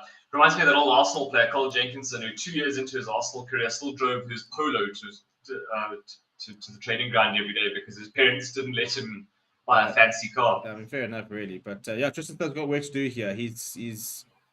But again, you also. It's difficult because you have to take. You want to try and take the game deep, but you're now so far behind the run rate. Taking it deep still has to be going at 8, 9 and over. Because even then, if you're going on at a run a ball, well, I'm sorry, my man, the game's not going to get deep. We're not going to go that far. Yeah, so it's. I mean, this power play. It's amazing how the power play can set up on a game or break it, and they're going to be. I mean, at this rate, they're going to be below 40 at the 8 over mark, which is diabolical when you're trying to chase a score of 193. Stubbs off the mark. You have to say if Stubbs goes out cheaply, that's it, right? That's it. Yeah, Matthew Dixon saying in the comments, game, set, and match, and you tend to agree. It's a long way back here for the Sunrise. Just as I said, losing the 3 wickets is not the issue, but you are so far behind the rate now. You're so far behind the game. To try and catch up, I mean, you can't get ahead of the rate. That's the main thing. From now, you literally cannot get ahead of the rate. All you can do is try and catch up. Look, I mean, it's I must be honest. I'm inclined to believe that even catching up right now would be something that sort of borderline a miracle. We know Stubbs can do it, and we know that John Smuts certainly can hit a long ball. But what's happening next? Tom Abel, Marco Jansen, James Fuller, Sisanda Magala. Are any of those people going to get you the 158, if I'm right, runs required? Is Sisanda Magala going to get you 158 runs? No, I think those guys can get you 40 to 50 runs if really need be. I think if you can get to 160, in one of them comes off, then yeah, you could look at it. But 36 points, 36 for 3, and we're gonna have a change of commentary now. Dan is back in the booth after this break, and we're gonna have to break down exactly how bad it is looking for the Sunrisers. Matt, we'll see you in a bit.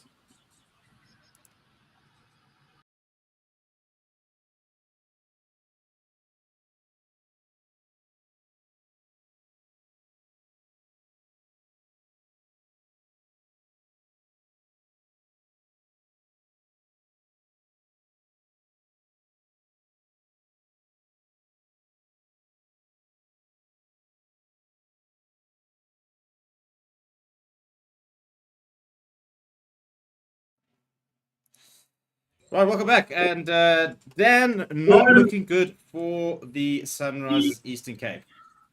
No, not at all. I mean, you even take the Smuts, who's supposedly the end batsman, and he's off a run of ball chasing 190, and Stubbs has gotten so close to being clean bowled there. I think that might have been game, set, and match. Good ball from Rashid. But not the player you want to be playing against. No, how is that missed? And think about the situation. You're so far behind the rate. You've lost a couple of wickets. You're in the sticks. You're in trouble. And Adil Rashid comes at the ball. Yeah, not fun. I mean, Stubbs gives himself room. I'll tell you what, it was not far away from dropping on, to be honest. And I don't know what it is. I don't know if somebody doctored the pitch, but it looks a bit of a snake pit out there. We haven't seen anything really clean yet, and the batsmen are really struggling here. Yeah, we saw a bit of movement from Mason Crane, but I don't know if he wasn't landing enough balls to make it competitive. But Rashid looks like he's got them in all sorts here. Rashid going to his 4th, and Smuts brings out the sweep. It'll just be a single though, and it's just that rate just continues to climb higher and higher and higher. Currently sitting at 13.5 already, and we're not even into the 10th over yet. Listen, I think as long as you get to the 16th over and your rate's still 13, you're in with the shout. I don't think you look at it until those last couple overs. But Stubbs is gone. Stubbs is gone. Has he got enough of it? He does have enough of it. Well, there we go. Stubbs has joined the party. I agree, but I think the issue is trying to try and keep that rate at 13.5, because at the moment the current rate's 4. So you've got to start going at, that's what we were saying, you've got to try and find yourself going at 8-9 just so that you can keep that required run rate. You probably have to go to 9-10 and over just to keep that run rate under 15. By the time you get the exactly. I think just doing that just to maintain the scoreboard pressure a bit down, because they're this guy's well comfortable scoring two. He's got back-to-back boundaries there. That's a brilliant shot there. He's played that really late. He's cut it very fine. Tristan Strahd's back-to-back boundaries. He's moved to 11 or 6, 49 for 3. That over's gone for 13. A much needed over. This is really well played, isn't it? Just really nice and late. He knows the space out there. Yeah. If he's in his set, he's good enough to get 2 boundaries away and over. Yeah. Easily. And then you're looking at 13. It's when you're playing your shots against balls you don't want to because you're chasing something that I think you can get in trouble. So it'll be interesting to see what happens here. The strategy break. It's been actually good to see that there's been no rain that's come back, come to think of it. Haven't lost any overs. I think we are set here. Our third game is set to go the full distance. Right, strategy break now. I mean, the equation is 145 runs and 66 balls. It's not pretty, to be frank. However, that is after those 2 shots. It's the first time the required run rates actually come down in a number of overs. Yeah. So I think. I mean, they've paid Stubbs the big bucks. They've lobbed all the pressure on his shoulders. So let's see. I mean, he's still a player that I think is still you classify as burst onto the scene, as opposed to world renowned. And there's still a lot of time to see the full potential of the man. But he's ticking all the boxes as he goes. I'd love to see him push on and really be a big player in this tournament. I think it'll solidify a lot of the expectation that's been put on his shoulders. Now, John Smith, 26 or 26. That's irresponsible, isn't it? Yeah, for sure. I think you're putting a lot of pressure. Yeah, he's there, and I think if someone's going on the other end, you can understand if you're just giving him strike and you're putting those as singles, and maybe putting away the odd one. But those around him have been struggling. You'd expect him to take a bit of that on, and you saw exactly that's what Paul salted. Crickets around him, but he was going at 150 plus. Yeah, and was happy to continue accelerating. I think John Smith, and yeah, I mean, he's 34 years old. You're the senior batsman here. You've got to keep going. And that, I mean, not even asking to go to 150, 130, just you got to be going more than around the ball. Find a few boundaries, try and take a bit of the pressure off the other end. Because, I mean, now just has walked up there, and this guy now thinks he has to go at 200 because the required run rate is more than 2 runs a ball. He hasn't felt like he's had to really chase it either. I don't know, maybe he's comfortable with it and knows he can kick on. I mean, Rassie was Van der Dussen, that is, was given a lot of flack. I remember playing for the Protest, I think it was versus England, and he was like 30 of 30 or something, and then went on to score, a crazy like 75 or 40 something. So if he believes he has that in the locker and this is how he goes about doing it, sure. So it's clearly not sustainable, though. But how dangerous is that? Also, you now set yourself 26 or 26, which means that you've eaten the 26 deliveries. You have to go big now. You have to go, as you said, 70, 80 off, the next 20. So just sitting at 70 or 80 or for 50 odd, for example. You can't afford to just, keep eating see the how balls. it goes here. But so I Nishan back think in. attack Nishan, actually. He goes straight over the top. That should be there a we ball go. as well played, actually. Already shot. I think he'll go at Nisham. I think he prefers a bit more pace on the ball. Does Smuts, but he's well within his rights, I think, to now go for it and has to actually really to warrant the balls that he's taken up. Scoreboard runs are scoreboard runs. If he's staying there and now he continues scoring, you forget about the 26 or 26. Yeah, I think Jimmy Nishan it's pace on, but it's comfortable pace on. It's not Anuk Nokia, which is really difficult. This one now squirting out to the leg side will take the single. Yeah, Jimmy Nishan, just a whole different pace. I mean, he operates in the 120s. He can maybe get up to the 130. It's not Anuk Nokia 154, is it? It's a whole different ball game. He's a bit of a Pretorius type of bowler. Also quite a tall gent. Does a bit with each the bat and ball. I mean, good start. I wonder if Stubbs is being given license or what their chat with him was. I think you have to give him license. I think you have to sit there saying, "Listen, kid, we're in the shit here. Do what you do." And as he says that, he does what he does, and that is sailed over extra cover. I mean, the hand-eye coordination. And is that a catch? That's another catch. He's taken it. Oh, yes. Mr. Yako Jeep Man is crying because his prize money has just been halved. Mr. Under Armour is getting in on the action. Look at the wife. I'll tell you what, that is unreal. That is the wife. That man's getting very lucky tonight. Because he is just bagged potentially half. I'm less and less excited to go to a match now. I thought I'd catch a mill. Now I'm looking at 330,000 if you're lucky. Yeah, if I get 4 figures, I'll be stoked. By the time you get there, it'll be like $4 grand. Here's you like they'll probably just give it to you there and then. And that going down next time. You pay more for the ticket. You might come out even if you're lucky, but you can only have 2 beers. Yeah, exactly. But can we just talk about the shot? I mean, just throws the Tempted leg break, man. Yeah, and then it's just his break. catch. Oh! Just plucks it out of the sky. Submit. And I mean, the poor guy ahead of him thought he had his hands there as well. 2 catches in the first 3 games.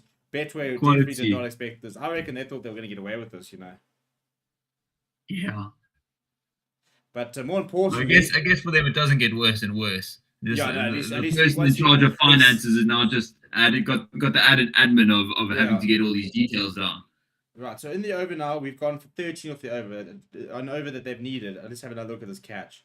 Throws out the mitt and it just sticks.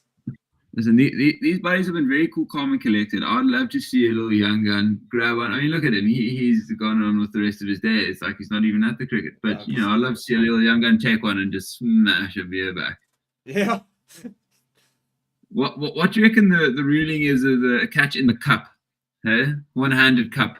You know, it's one of those things where Betway wouldn't clutch up, but I'll be in the DMs of SAB saying, "Come on, Oaks, like Yeah. just free beer support for a you. year or something." Yeah. Yeah. I mean, you know, Super Sport is using that as a on their highlights reel for years. So Exactly. Right, so more importantly, it's been a good over, 14 from it, and if this can disappear, it'll help a lot. The run rate is starting to come down, so some much needed runs here from the Sunrisers, and I think, yeah, you're right, as you said, they'd look to target diminution. Stubbs will get that away for a single, so you want 15, that strike. looking for a second. You're not Oh. going to get a second with John there, unfortunately, Tristan. But 15 runs with the over, much needed runs, and more importantly, Good I over. think, is Stubbs looking like he can play some shots here. I mean, it was such a when you start hitting a 6 over extra cover like this, you know you're going to touch. Yeah, no, that's class. Over extra cover. I mean, only thing better than the shot was the catch, really. Yeah, gotta love that though. Sold out St. George's is good to see though. Hey, wow. Yeah.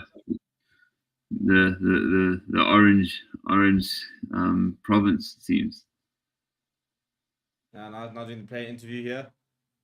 Yeah, I think that's the social media team of the of the Sunrisers. At it, reload your Instagram feed, you'll see him on.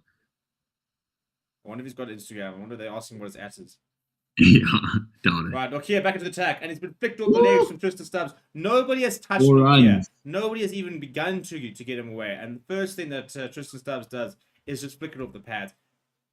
Bad ball, it has to be said though. No, down leg as well. But at 148 odd. Yeah, that's well played as well. Just flicks it down there. It'll be a one bounce full.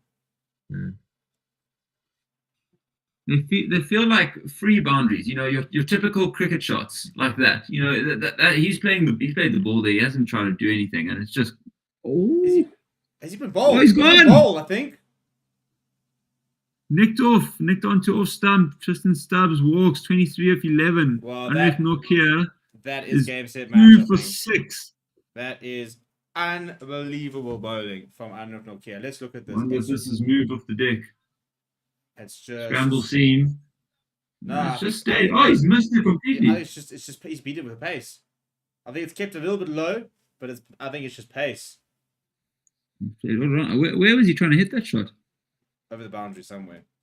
Doesn't matter how they come. The strike rate was where you expected it, but it needed more than 23 there just as studs. Nokia gets the breakthrough. He was brought back to do one thing, wasn't he? And that was to get rid of Tristan Stubbs. He's done exactly what he needed to do, and you've got to think that's game set match here. Yeah, I mean you'd be brave to bet against them. Yeah, I mean there's really one bowler in world cricket that you don't see anymore just bowled next to, and that's Anurag Nokia. The man just beats you for pace. If anything else, you know, he's such a class act. He's really come to his own. I think frames a bit of just a bullish bowler, but actually he's just class, really. Yeah, and I think I think when he burst into the sea, he had pace. You know, and didn't always necessarily have the skill, but he had decent pace. Didn't always have saw the slow ball wicket just now. Yeah, but I think nowadays he's added to it, but it's just the control that he's got with the pace. You know, I mean, like that's just been fired on the stumps, nice and full, 150 kilometers an hour. He's difficult to get away. He's bowled one loose delivery, has gone for 4. But he's bowled 2 for 7 and 2.3. I mean, this is a spell for the ages. Yes. Scary man. Yeah, he just missed it. Maybe a little bit of in swing. I think it's just too fast. I think it's just been He just played all around it. That's got to be quicker. It's easily one high 4 5s. Right, so Tom Abel is the man into the crease. Have a look at his numbers. 28 years old as Nokia goes to Sean. Oh, that's good. Is it gone? Yes, it's going to go to the boundary. Quite cleanly. It was a slow ball. So they'll take a couple of bounces on the way there. John Smith's now starting to accelerate. I mean, you'd have to play an absolute blinder to get them close. But if we look at Tom Abel's career, he strikes at 141. He's got 1,700 T20 runs. He's got an average of 32, so he's a very able batsman.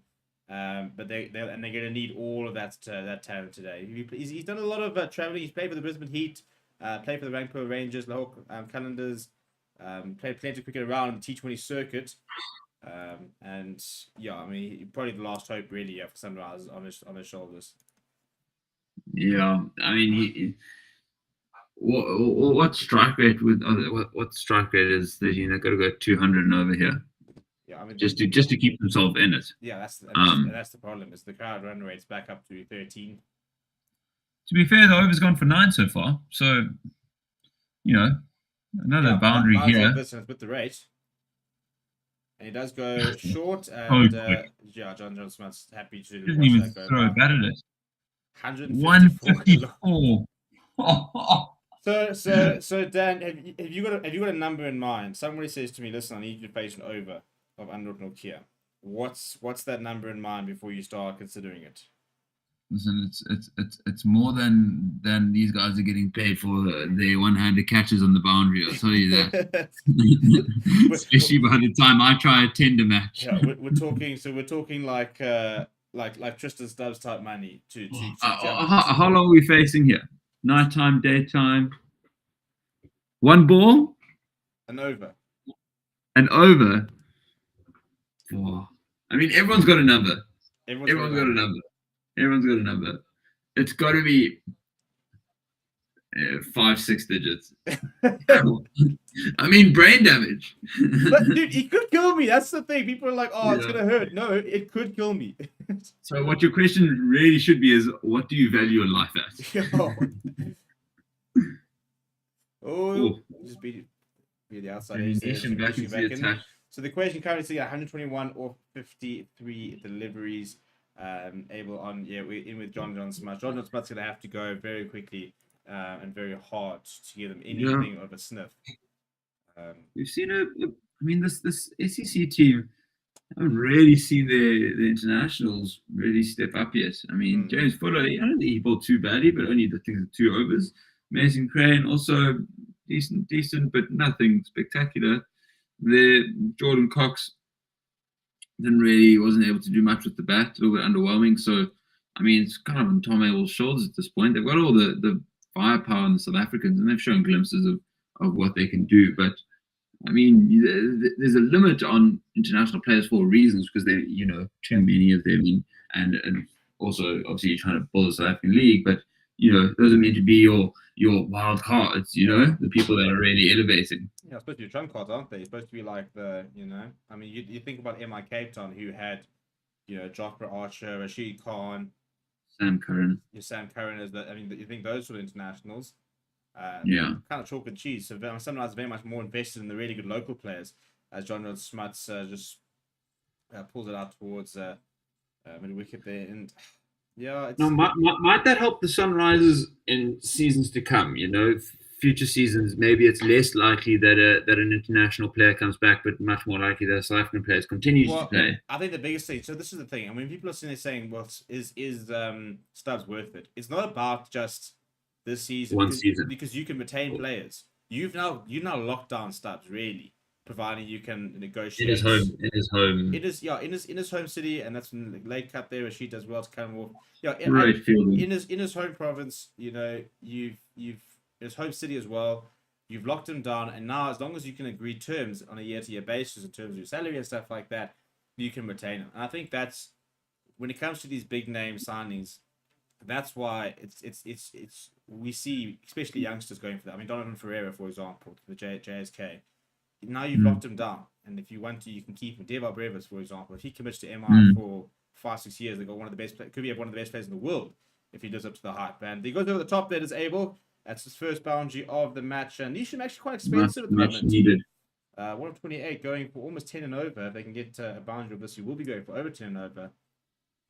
As you get to that famed 12 over mark, where you ideally kind of want to be doubling your score from the 12 over, and if they were to do that right now, there'd be a good 30 rounds short.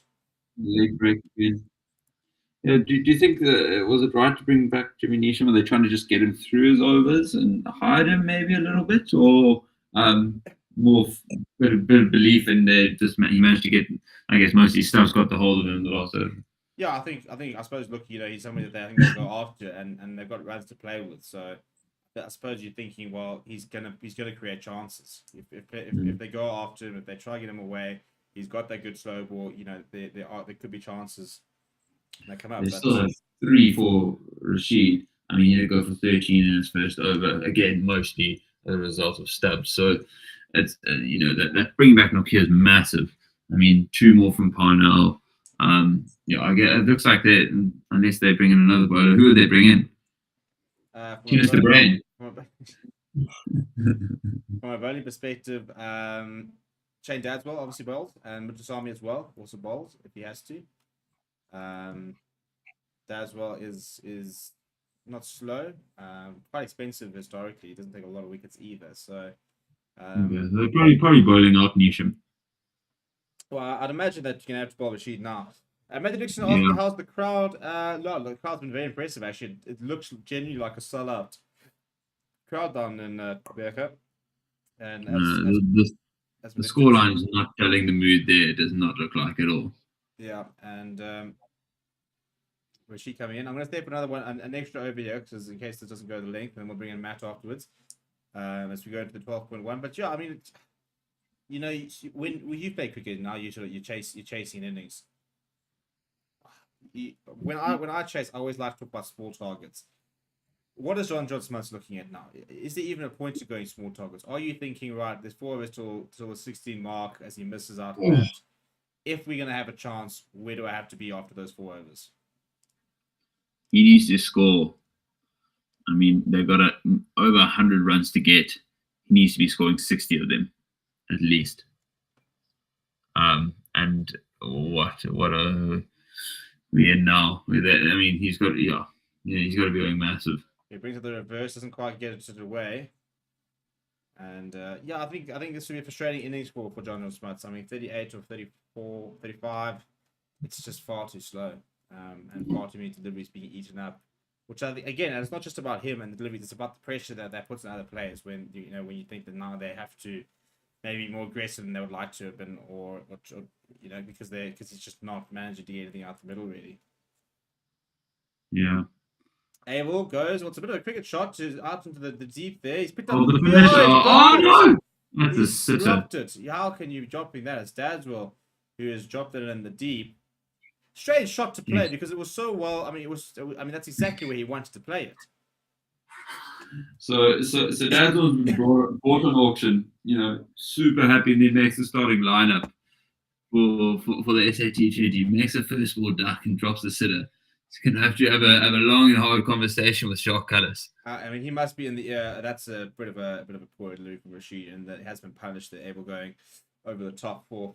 Yeah, I mean, listen, he must be in Wayne Parnell's ear right now, going, Parney, I need to bowl. I need to do something here, chap. Yeah, give me something. I'm in the TSC race for sure here, lad. Yeah, I know. And that's a dreadful drop as well.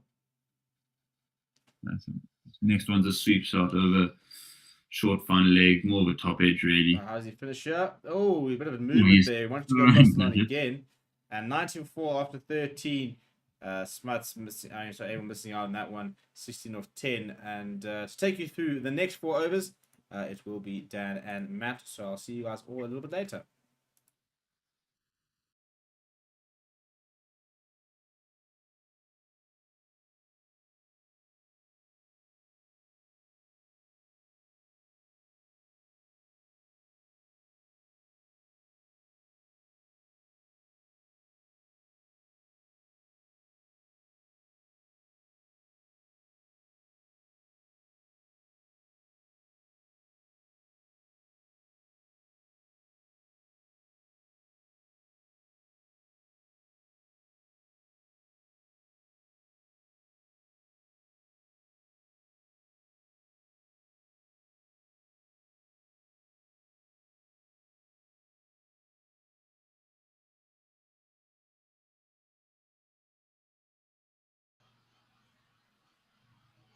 Welcome back as we see Ethan Bosch coming in for his 4th and final over. Things not looking too good at the moment. Sunrisers Eastern Cape 90 for the loss of 4 as we're going into that 14th over.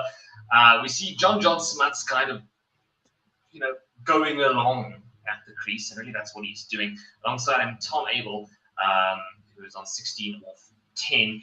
John Smuts facing, but once again, we have Dan alongside me. Dan, good to be here. What do you make of this? As we see, sorry, before we get into you, Dan, that was just a clever little scoop down the leg side. No fine leg in place, which means that John Smuts uncharacteristically plays a bit of creativity and gets hold of it nicely, which is not something we've really seen from him too much tonight.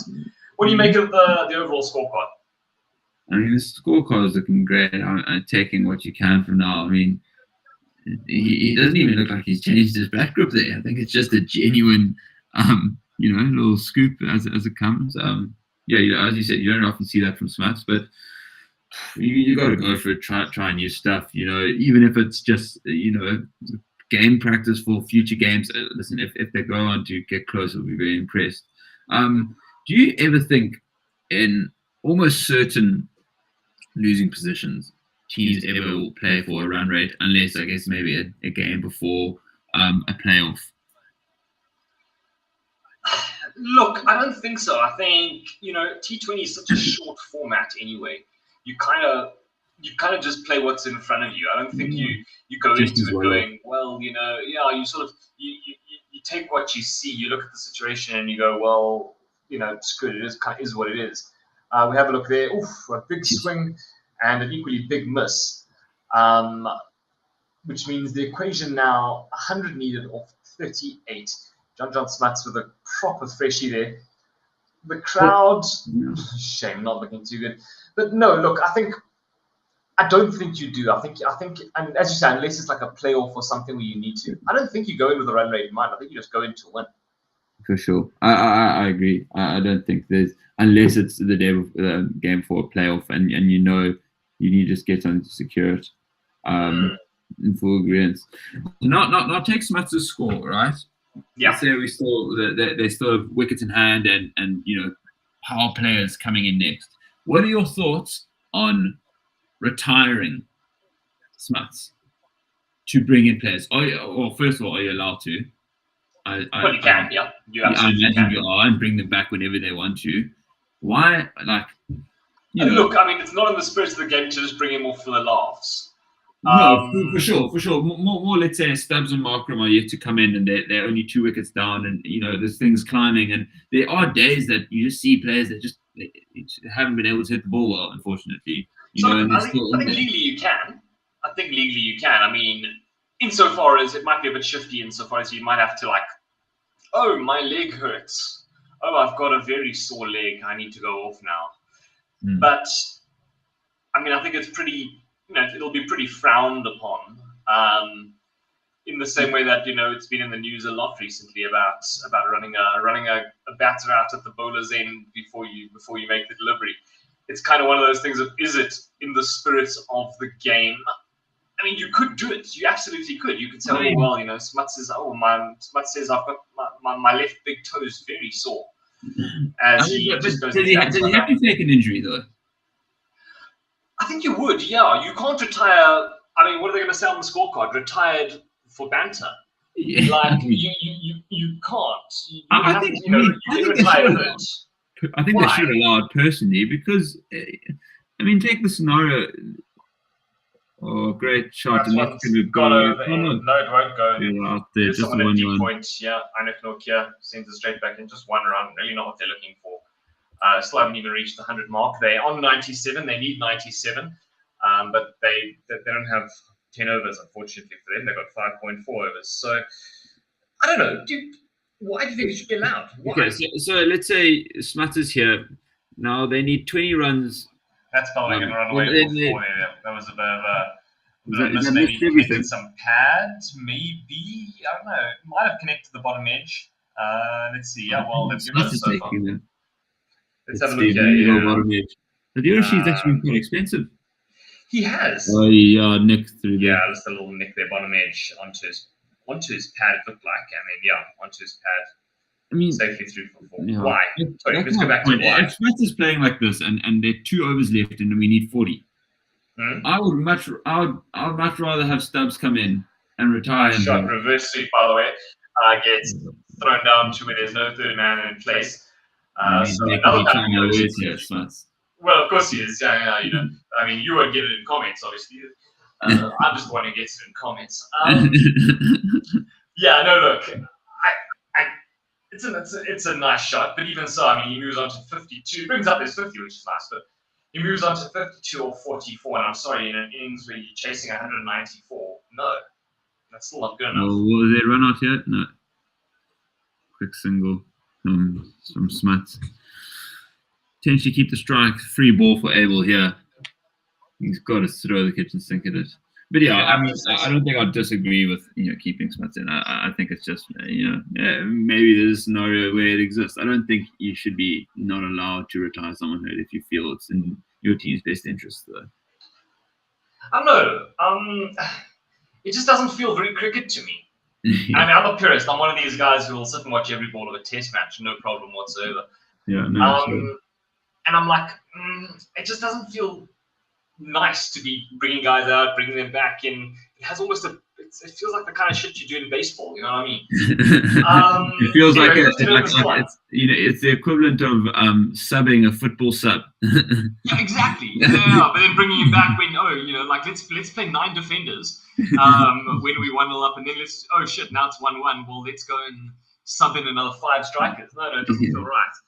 5 overs gone, 107 for the loss of 4, target 194 as we said. John Smuts there, 53 off 45. Alongside him, Abel, he's kind of gone along. We haven't really spoken much about Abel, 18 off 12. He's 2 boundaries. But, not a bad contribution. What have you made of it so far? Not a bad contribution. I think within the context of the game, you I mean, what, almost 18 and over required now. I got to go 300. It's the only currency is boundaries, really. So let's see what he can do. Well, he's certainly given that a whirl, hasn't he? And it is a boundary, in fact. He's kind of fetched it from outside off, a little bit short, a little bit of width on offer, and he's just pulled it right across. Was that a ball out the back of the hand from Parnell? I don't know. No, I think it was. No, I mean, the speed gun there was desperately wrong because it said 66 kilometers an hour, which it guaranteed was not. But it was just a flat bat, really, wasn't it? Yeah. Well, there we are.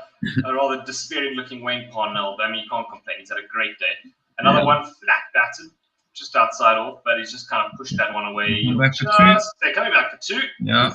And they're safely through. Good running. Yeah, that was a good running. pretty tame throw from Dadswell, who's had probably one of his worst games of cricket. I mean, yeah, no, he hasn't really impressed, has he? If you look at him overall, shame. With with the bat in hand, first ball gone. Yeah, no, maybe not so much. Wayne Parnell is cucking on him. That's interesting. Oh, another one flat batted, similar sort of an area, but there is someone there now. There we go. Wayne Parnell now applauds the fielding after he's just had a big argument with Dadswell. Look, we're sitting here and we're going, oh, hang on, here's an interesting one. Pretoria Capitals must restrict the Sunrisers Eastern Cape to 154 or less to get the bonus point. 154 or less, what's that? That's another 40 runs. Do you think that's possible? So do you start playing for that now? Would you? Yes, absolutely. Absolutely. We've seen John Smuts not really looking to, electric. Abel's kind of gone along all right. He has 25 or 15 now. But, I mean, 154, that means that's another 39, call it 40, 40 or 4.5 overs. Yeah, that's still like 9 and over 8 and over. I think it's totally restrictable.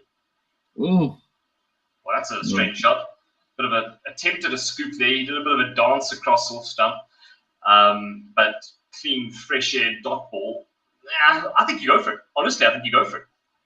For sure. I mean, I don't think, to be fair, their batting's going to change much whether they're going for the bonus point or the win at this point. I think they're throwing most of their shots at it, and they need to just to get to the bonus point.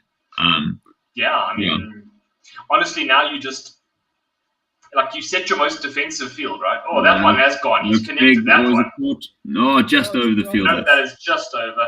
Is that a drop? No. There's some lass in the crowd who It's seems to be caught. celebrating. Maybe she's married to the other one who caught it. But no, it does look like a drop catch. It is 6 though, nonetheless. Caught by Marco Jansen, I think. Let's see this. Let's have a look. No, No, my man David is all there, but alas not. well It done, wasn't the Tom. greatest of deliveries. I mean, it was kind of back of the length, sort of, towards his body. Oh, where's the effort? I would have jumped. I would have dived. Steve, that's because you desperately need a third of R1,000,000. Correct. That is correct, yeah. Right, well, we've taken the strategic break. And I suppose maybe with 4 overs remaining, it's not the world's worst shout. But with those 4 overs remaining, by the way, that does mean that you get your well-deserved break, Mr. Skulls. And we have our captain, our admiral in charge, Steve, back. So Dan, thank you. It's been great to commentate with you. Thank and you. let's see what happens with Steve and myself after this.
Right, welcome back. And Smuts has launched the deal machine into the stands. Probably too little too late, as the Sunrise and Eastern Cape require far too much really to actually get there. But yeah, man. Hands on heads in the crowd, hey? Hands on heads in the crowd. That was a drop catch there.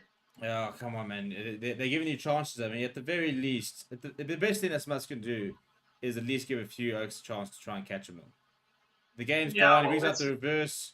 He's starting to accelerate, must admit, says John Smuts. The problem is I feel like he kind of batted himself into a hole, and now it is too little too late, really. Very similar to Aiden Markram, but on a bigger scale. Yeah, absolutely. I think you're right. So I think he's, going along all right, fine, 60 or 47 as he was, great, all well and good. But, when you need 67 off 22, Yeah, and just...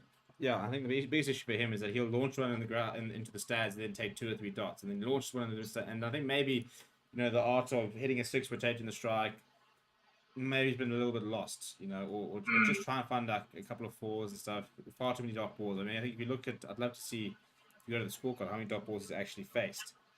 It's an interesting one. It's like, I think. Oh, there we go.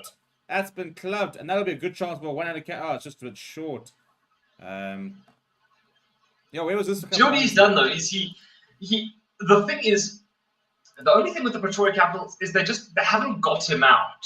Yeah. But he hasn't really been in, if that makes sense. You know what I mean? He's plodded along, and he hasn't actually taken and put anyone to the sword. So ironically, Well, he's trying now with Adil Rashid, but no, he's gone. He's gone. Smuts is gone. That's the end of it. And I was about to say, ironically, if he had managed to dispatch that all the way once again, they would actually have been on the rate for the over. But John Smuts goes 66 or 51. In the end, it's a frustrating effort because it's difficult to be critical of someone who's gone and scored 66, but 132 strike rate. Unfortunately, probably just had too many deliveries and gave himself far too much to do. The game has been gone for a while, but really that's a frustrating knock for him because it wasn't a bad knock, but it was a knock that just wasn't suited to the situation. Yeah, look, make no mistake. I mean, it's a good knock. It's it'll go down nicely on the numbers, but as you say, just not really suited for the need. You're chasing 194, which again was a bit of a deceptive target. It didn't feel like they really reached 194. Fine, okay, Wayne Parnell's innings at the end really did push over that edge, but it felt as though he thought he was chasing 150.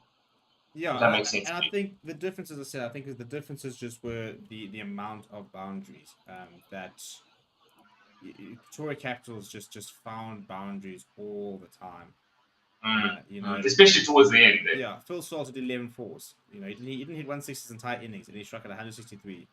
There were lots of boundaries throughout the innings, and they were just constant. They were consistently finding boundaries, and that's got a straight up. Oh, there we go. That should be out. It's in the skylines. Where's that? Well, it's not safe actually. No one there. My goodness me. I mean, you would have thought somebody from the other end of the field could have run to that one. It was so high in the air. But nonetheless, looks very bemused. He's actually been carted a little bit. He's been very expensive, has Adil Rashid. Yeah, 1 for 47 from his 4. That is. It's quite a hiding. Yeah, especially when you've got, I don't know, Kyo, he's been going with 3.6, Yeah, I mean, jeez. And taking 2 wickets in the process. But, I mean, I think if you look at the bowling cards here, 4, 8, I think there's been about 13 fours hit by the Sunrise East Cape. If you look at the Pretoria Capitals, for example, I think they hit about 21 fours, and it's ironically, I think if you look at sort of the sixes column, I think the Sunrise and Eastern Cape probably quite similar, but they haven't been able to find those regular boundaries. It hasn't felt like they've really kind of been in control at any point. I mean, five maximums from Pretoria Capitals, 7 from Sunrise and Eastern Cape, but as I said, it's those fours, those consistent boundaries. It doesn't always have to be clearing the defense. But those consistent. That could be a drop, That did look like a drop, Cat. Maybe. I mean, it might have bounced just before it got to him. It would have been a scorch of a cap. Jimmy Neesham coming to finish here. It's been a bit expensive as Jimmy Neesham, actually. 1 for 30 or for 3. I mean, he's just gone at just under 10 and over now if you have a look at it. But to go back to this thing of the boundaries, I think the other thing is it's felt to me like Sunrisers they've missed a lot of balls. There's been a load of kind of swing and misses, a lot of dot balls. I think's really been one of the other big problems as well. I'd love to see the stats of the dot balls. That Jimmy Neesham goes in and Fuller carves out there. Couple of bounces, someone there at kind of a wide long off. Yeah, I'd love to see how many dot balls they've been. I'm trying to check the scorecard. Unfortunately, you can't see it. But well, if you have a look at across the variety of bowlers, there's certainly been, what's that? That's 11, 25, 35, 48 is what it looked like. It hasn't updated yet. So almost 50 dot balls. Now 50 dot balls, and they bowled, 104? Yeah, well played by Abel. He just punched down the ground there. Far too many dots at the end of the day. That's your problem, yeah. I mean, if you've done that, that's just not good enough.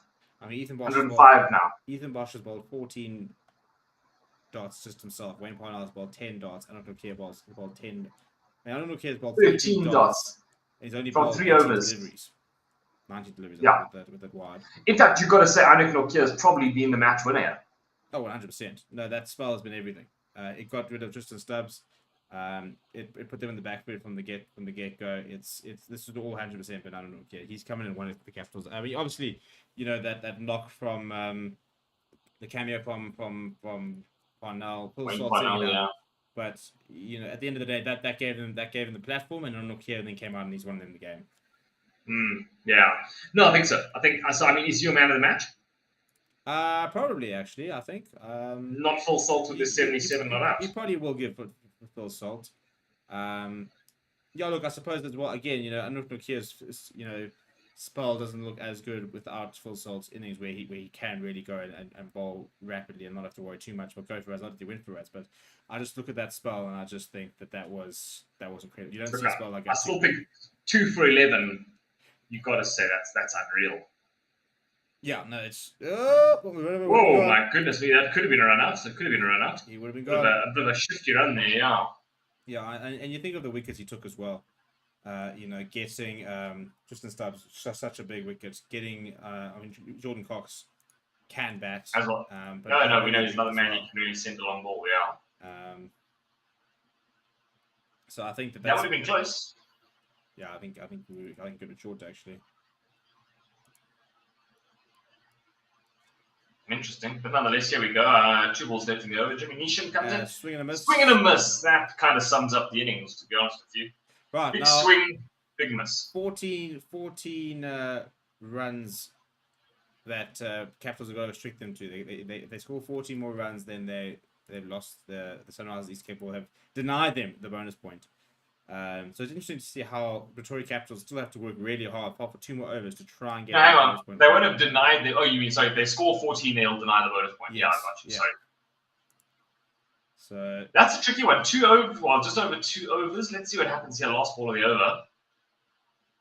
And that's a big swing. That will be. Yeah, I think that'll be it. I mean, it's the bonus point disappearing down there. 10 runs and then 2 overs. You kind of back.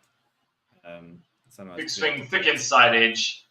Didn't chop it on. He just kind of Funny enough, I think Tom. Shout out to Tom Abel, who's actually batted really well. I mean, he's actually gone 175. Yeah, it's been lost in the situation, but he's played exactly what they needed, but he's come in too late with too much to do at the end of the day. Yeah, no, I mean, as you say, he's taking 175, 3 fours and a 6 is really not bad from his 20 deliveries faced. 35 not out as things stand. I mean, it's really it's not bad at all. And he's been very understated, hasn't he? I mean, he's kind of, if it was any other innings, if the target was 160, 170 even, you'd look at that and you'd go, well, that's an outstanding innings. Well, I think it would be an outstanding innings, even if I think the issue if you're looking at Smuts with a 66 or a 45 and a Stubbs with a 40 maybe, then that's shipping in with another really good knock. The issue is just the fact that there's just no other batting around him. He's played. I mean, there was Smuts, but he wasn't really batting, was he? He was kind of surviving. He's actually played a really good finishing role here. 35 of 20. I mean, a finisher coming on strike at 175 is exactly what you want. Yeah. No, you're entirely right. Let's see. I thought for his last over, that's a bit of a loose one. That should race to the boundary, yeah. And yeah, it does. Second time now, he started with a loose delivery. Sails to the boundary, able cashing in, going to 39 of 21. As I said, the knock gets better and better, really. It really does, yeah. Look, I mean, that was a free hit. It really was. And they just dispatched that straight through the point region. No man in sight there. So, pretty comfortable, safe for dreadful delivery, it must be said, from Rourke. One of his first of the match. He's been very, very good, as we know. Let's see. Second ball. I hope you got short, yeah. No, full again. No, that was actually a great delivery. Great delivery. That's that wide full ball. Swing a miss, 144, which, is pedestrian by Anouk Nokia's perspective. Comfortable. I think, he'll be happy with that. Obviously, a dot ball he'll be happy with, but, it's a nice response after a really loose, wide full toss. Coming in for his third last delivery now. Yeesh! I mean... Well, you'll explain that one, because what on earth happened there? Could you imagine the guy's been bowling at 150 kilometers an hour, and you think it's a good idea to get yourself in the line of the ball and try and paddle him over the top? He's literally trying to ramp. Well, he's trying to ramp. I mean, that is the disrespect. But the pace just wrecked him there. I mean, if he gets this wrong, he's ramping this into his face at 151. No. Yeah, look, I mean, I wouldn't be playing a ramp shot to Anouk Nokia no matter what. But no, actually, fair play. If you've got the cojones to try and ramp against Anouk Nokia, fair to you. Good luck, mate. Eastern Cape's not looking like a happy province as No, things well, I stand. mean, literally, they're going to go home to no water. There's no electricity. The infrastructure's falling apart. I also wouldn't be a happy Eastern Cape, man. Well, yeah, and they lost the cricket, yeah. And they lost the cricket. And the long list of issues as Fuller carved out so deep. Well, I think the only thing now really is to see if maybe if Abel can try and find his way to what would be a really well played 50 if he could. Yeah, I suppose he might as well. I mean, obviously, he's been one of the sole kind of real performers in a losing cause. But I mean, he hasn't obviously got that much experience floating around the Eastern Cape. So I think he's playing on his home ground there in Rebecca. Let's let him bat. Let him bat. I say, get used to the pitch. Whatever he does now, he just does. It's great. I mean, he's just punched that one down to keep backward point, and it's just a single. One ball left in the over, 151 for 5. Brings Fuller on to strike. He's gone. Well, he scored 8 off his 5 deliveries so far. Yeah, and if I'm able, I'm doing well. I got an over left, assuming Fuller either keeps the strike here, or what should I say? It's either a dot ball or a boundary. Able 10 runs last over, doable. Yeah, definitely doable. I think if as long as it's in a single, I would say no to a single now. Okay, or 2. The lefty have to have 2. Run it. No, you're not going to. Oja, no. I mean, Nice, Fuller, that's so selfish, to be honest. That is so selfish. It is. Abel says yes. Fuller, you're the non-striker. It's the last over. He's got to have the strike. He's on a 50, and you're going to send him back. I would be absolutely fuming if I was able. I'm not happy with that. Yeah, that's as you say. It's so selfish. It's just so unfair. Look, it's a long tournament. There's still a lot to play. I reckon here, by the way, his last over going for 8 runs, which pushes him on to 2 for 18 for his spell, which really is going along with 4.5 and over. Yeah, he's it at least, yeah.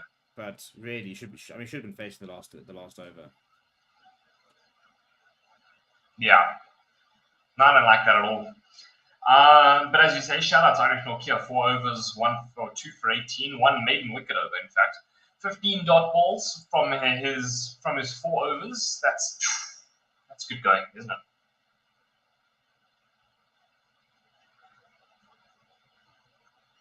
Oh, come on, chaps. We know he's in, yeah. See, he's in. What are we looking at, Joe? I don't understand what we're looking at. That is very clearly down. Yeah. Oh my god, I was saying he lifted it. No, man, because especially, and it was clearly on the ground when he put his. You see, come on, guys.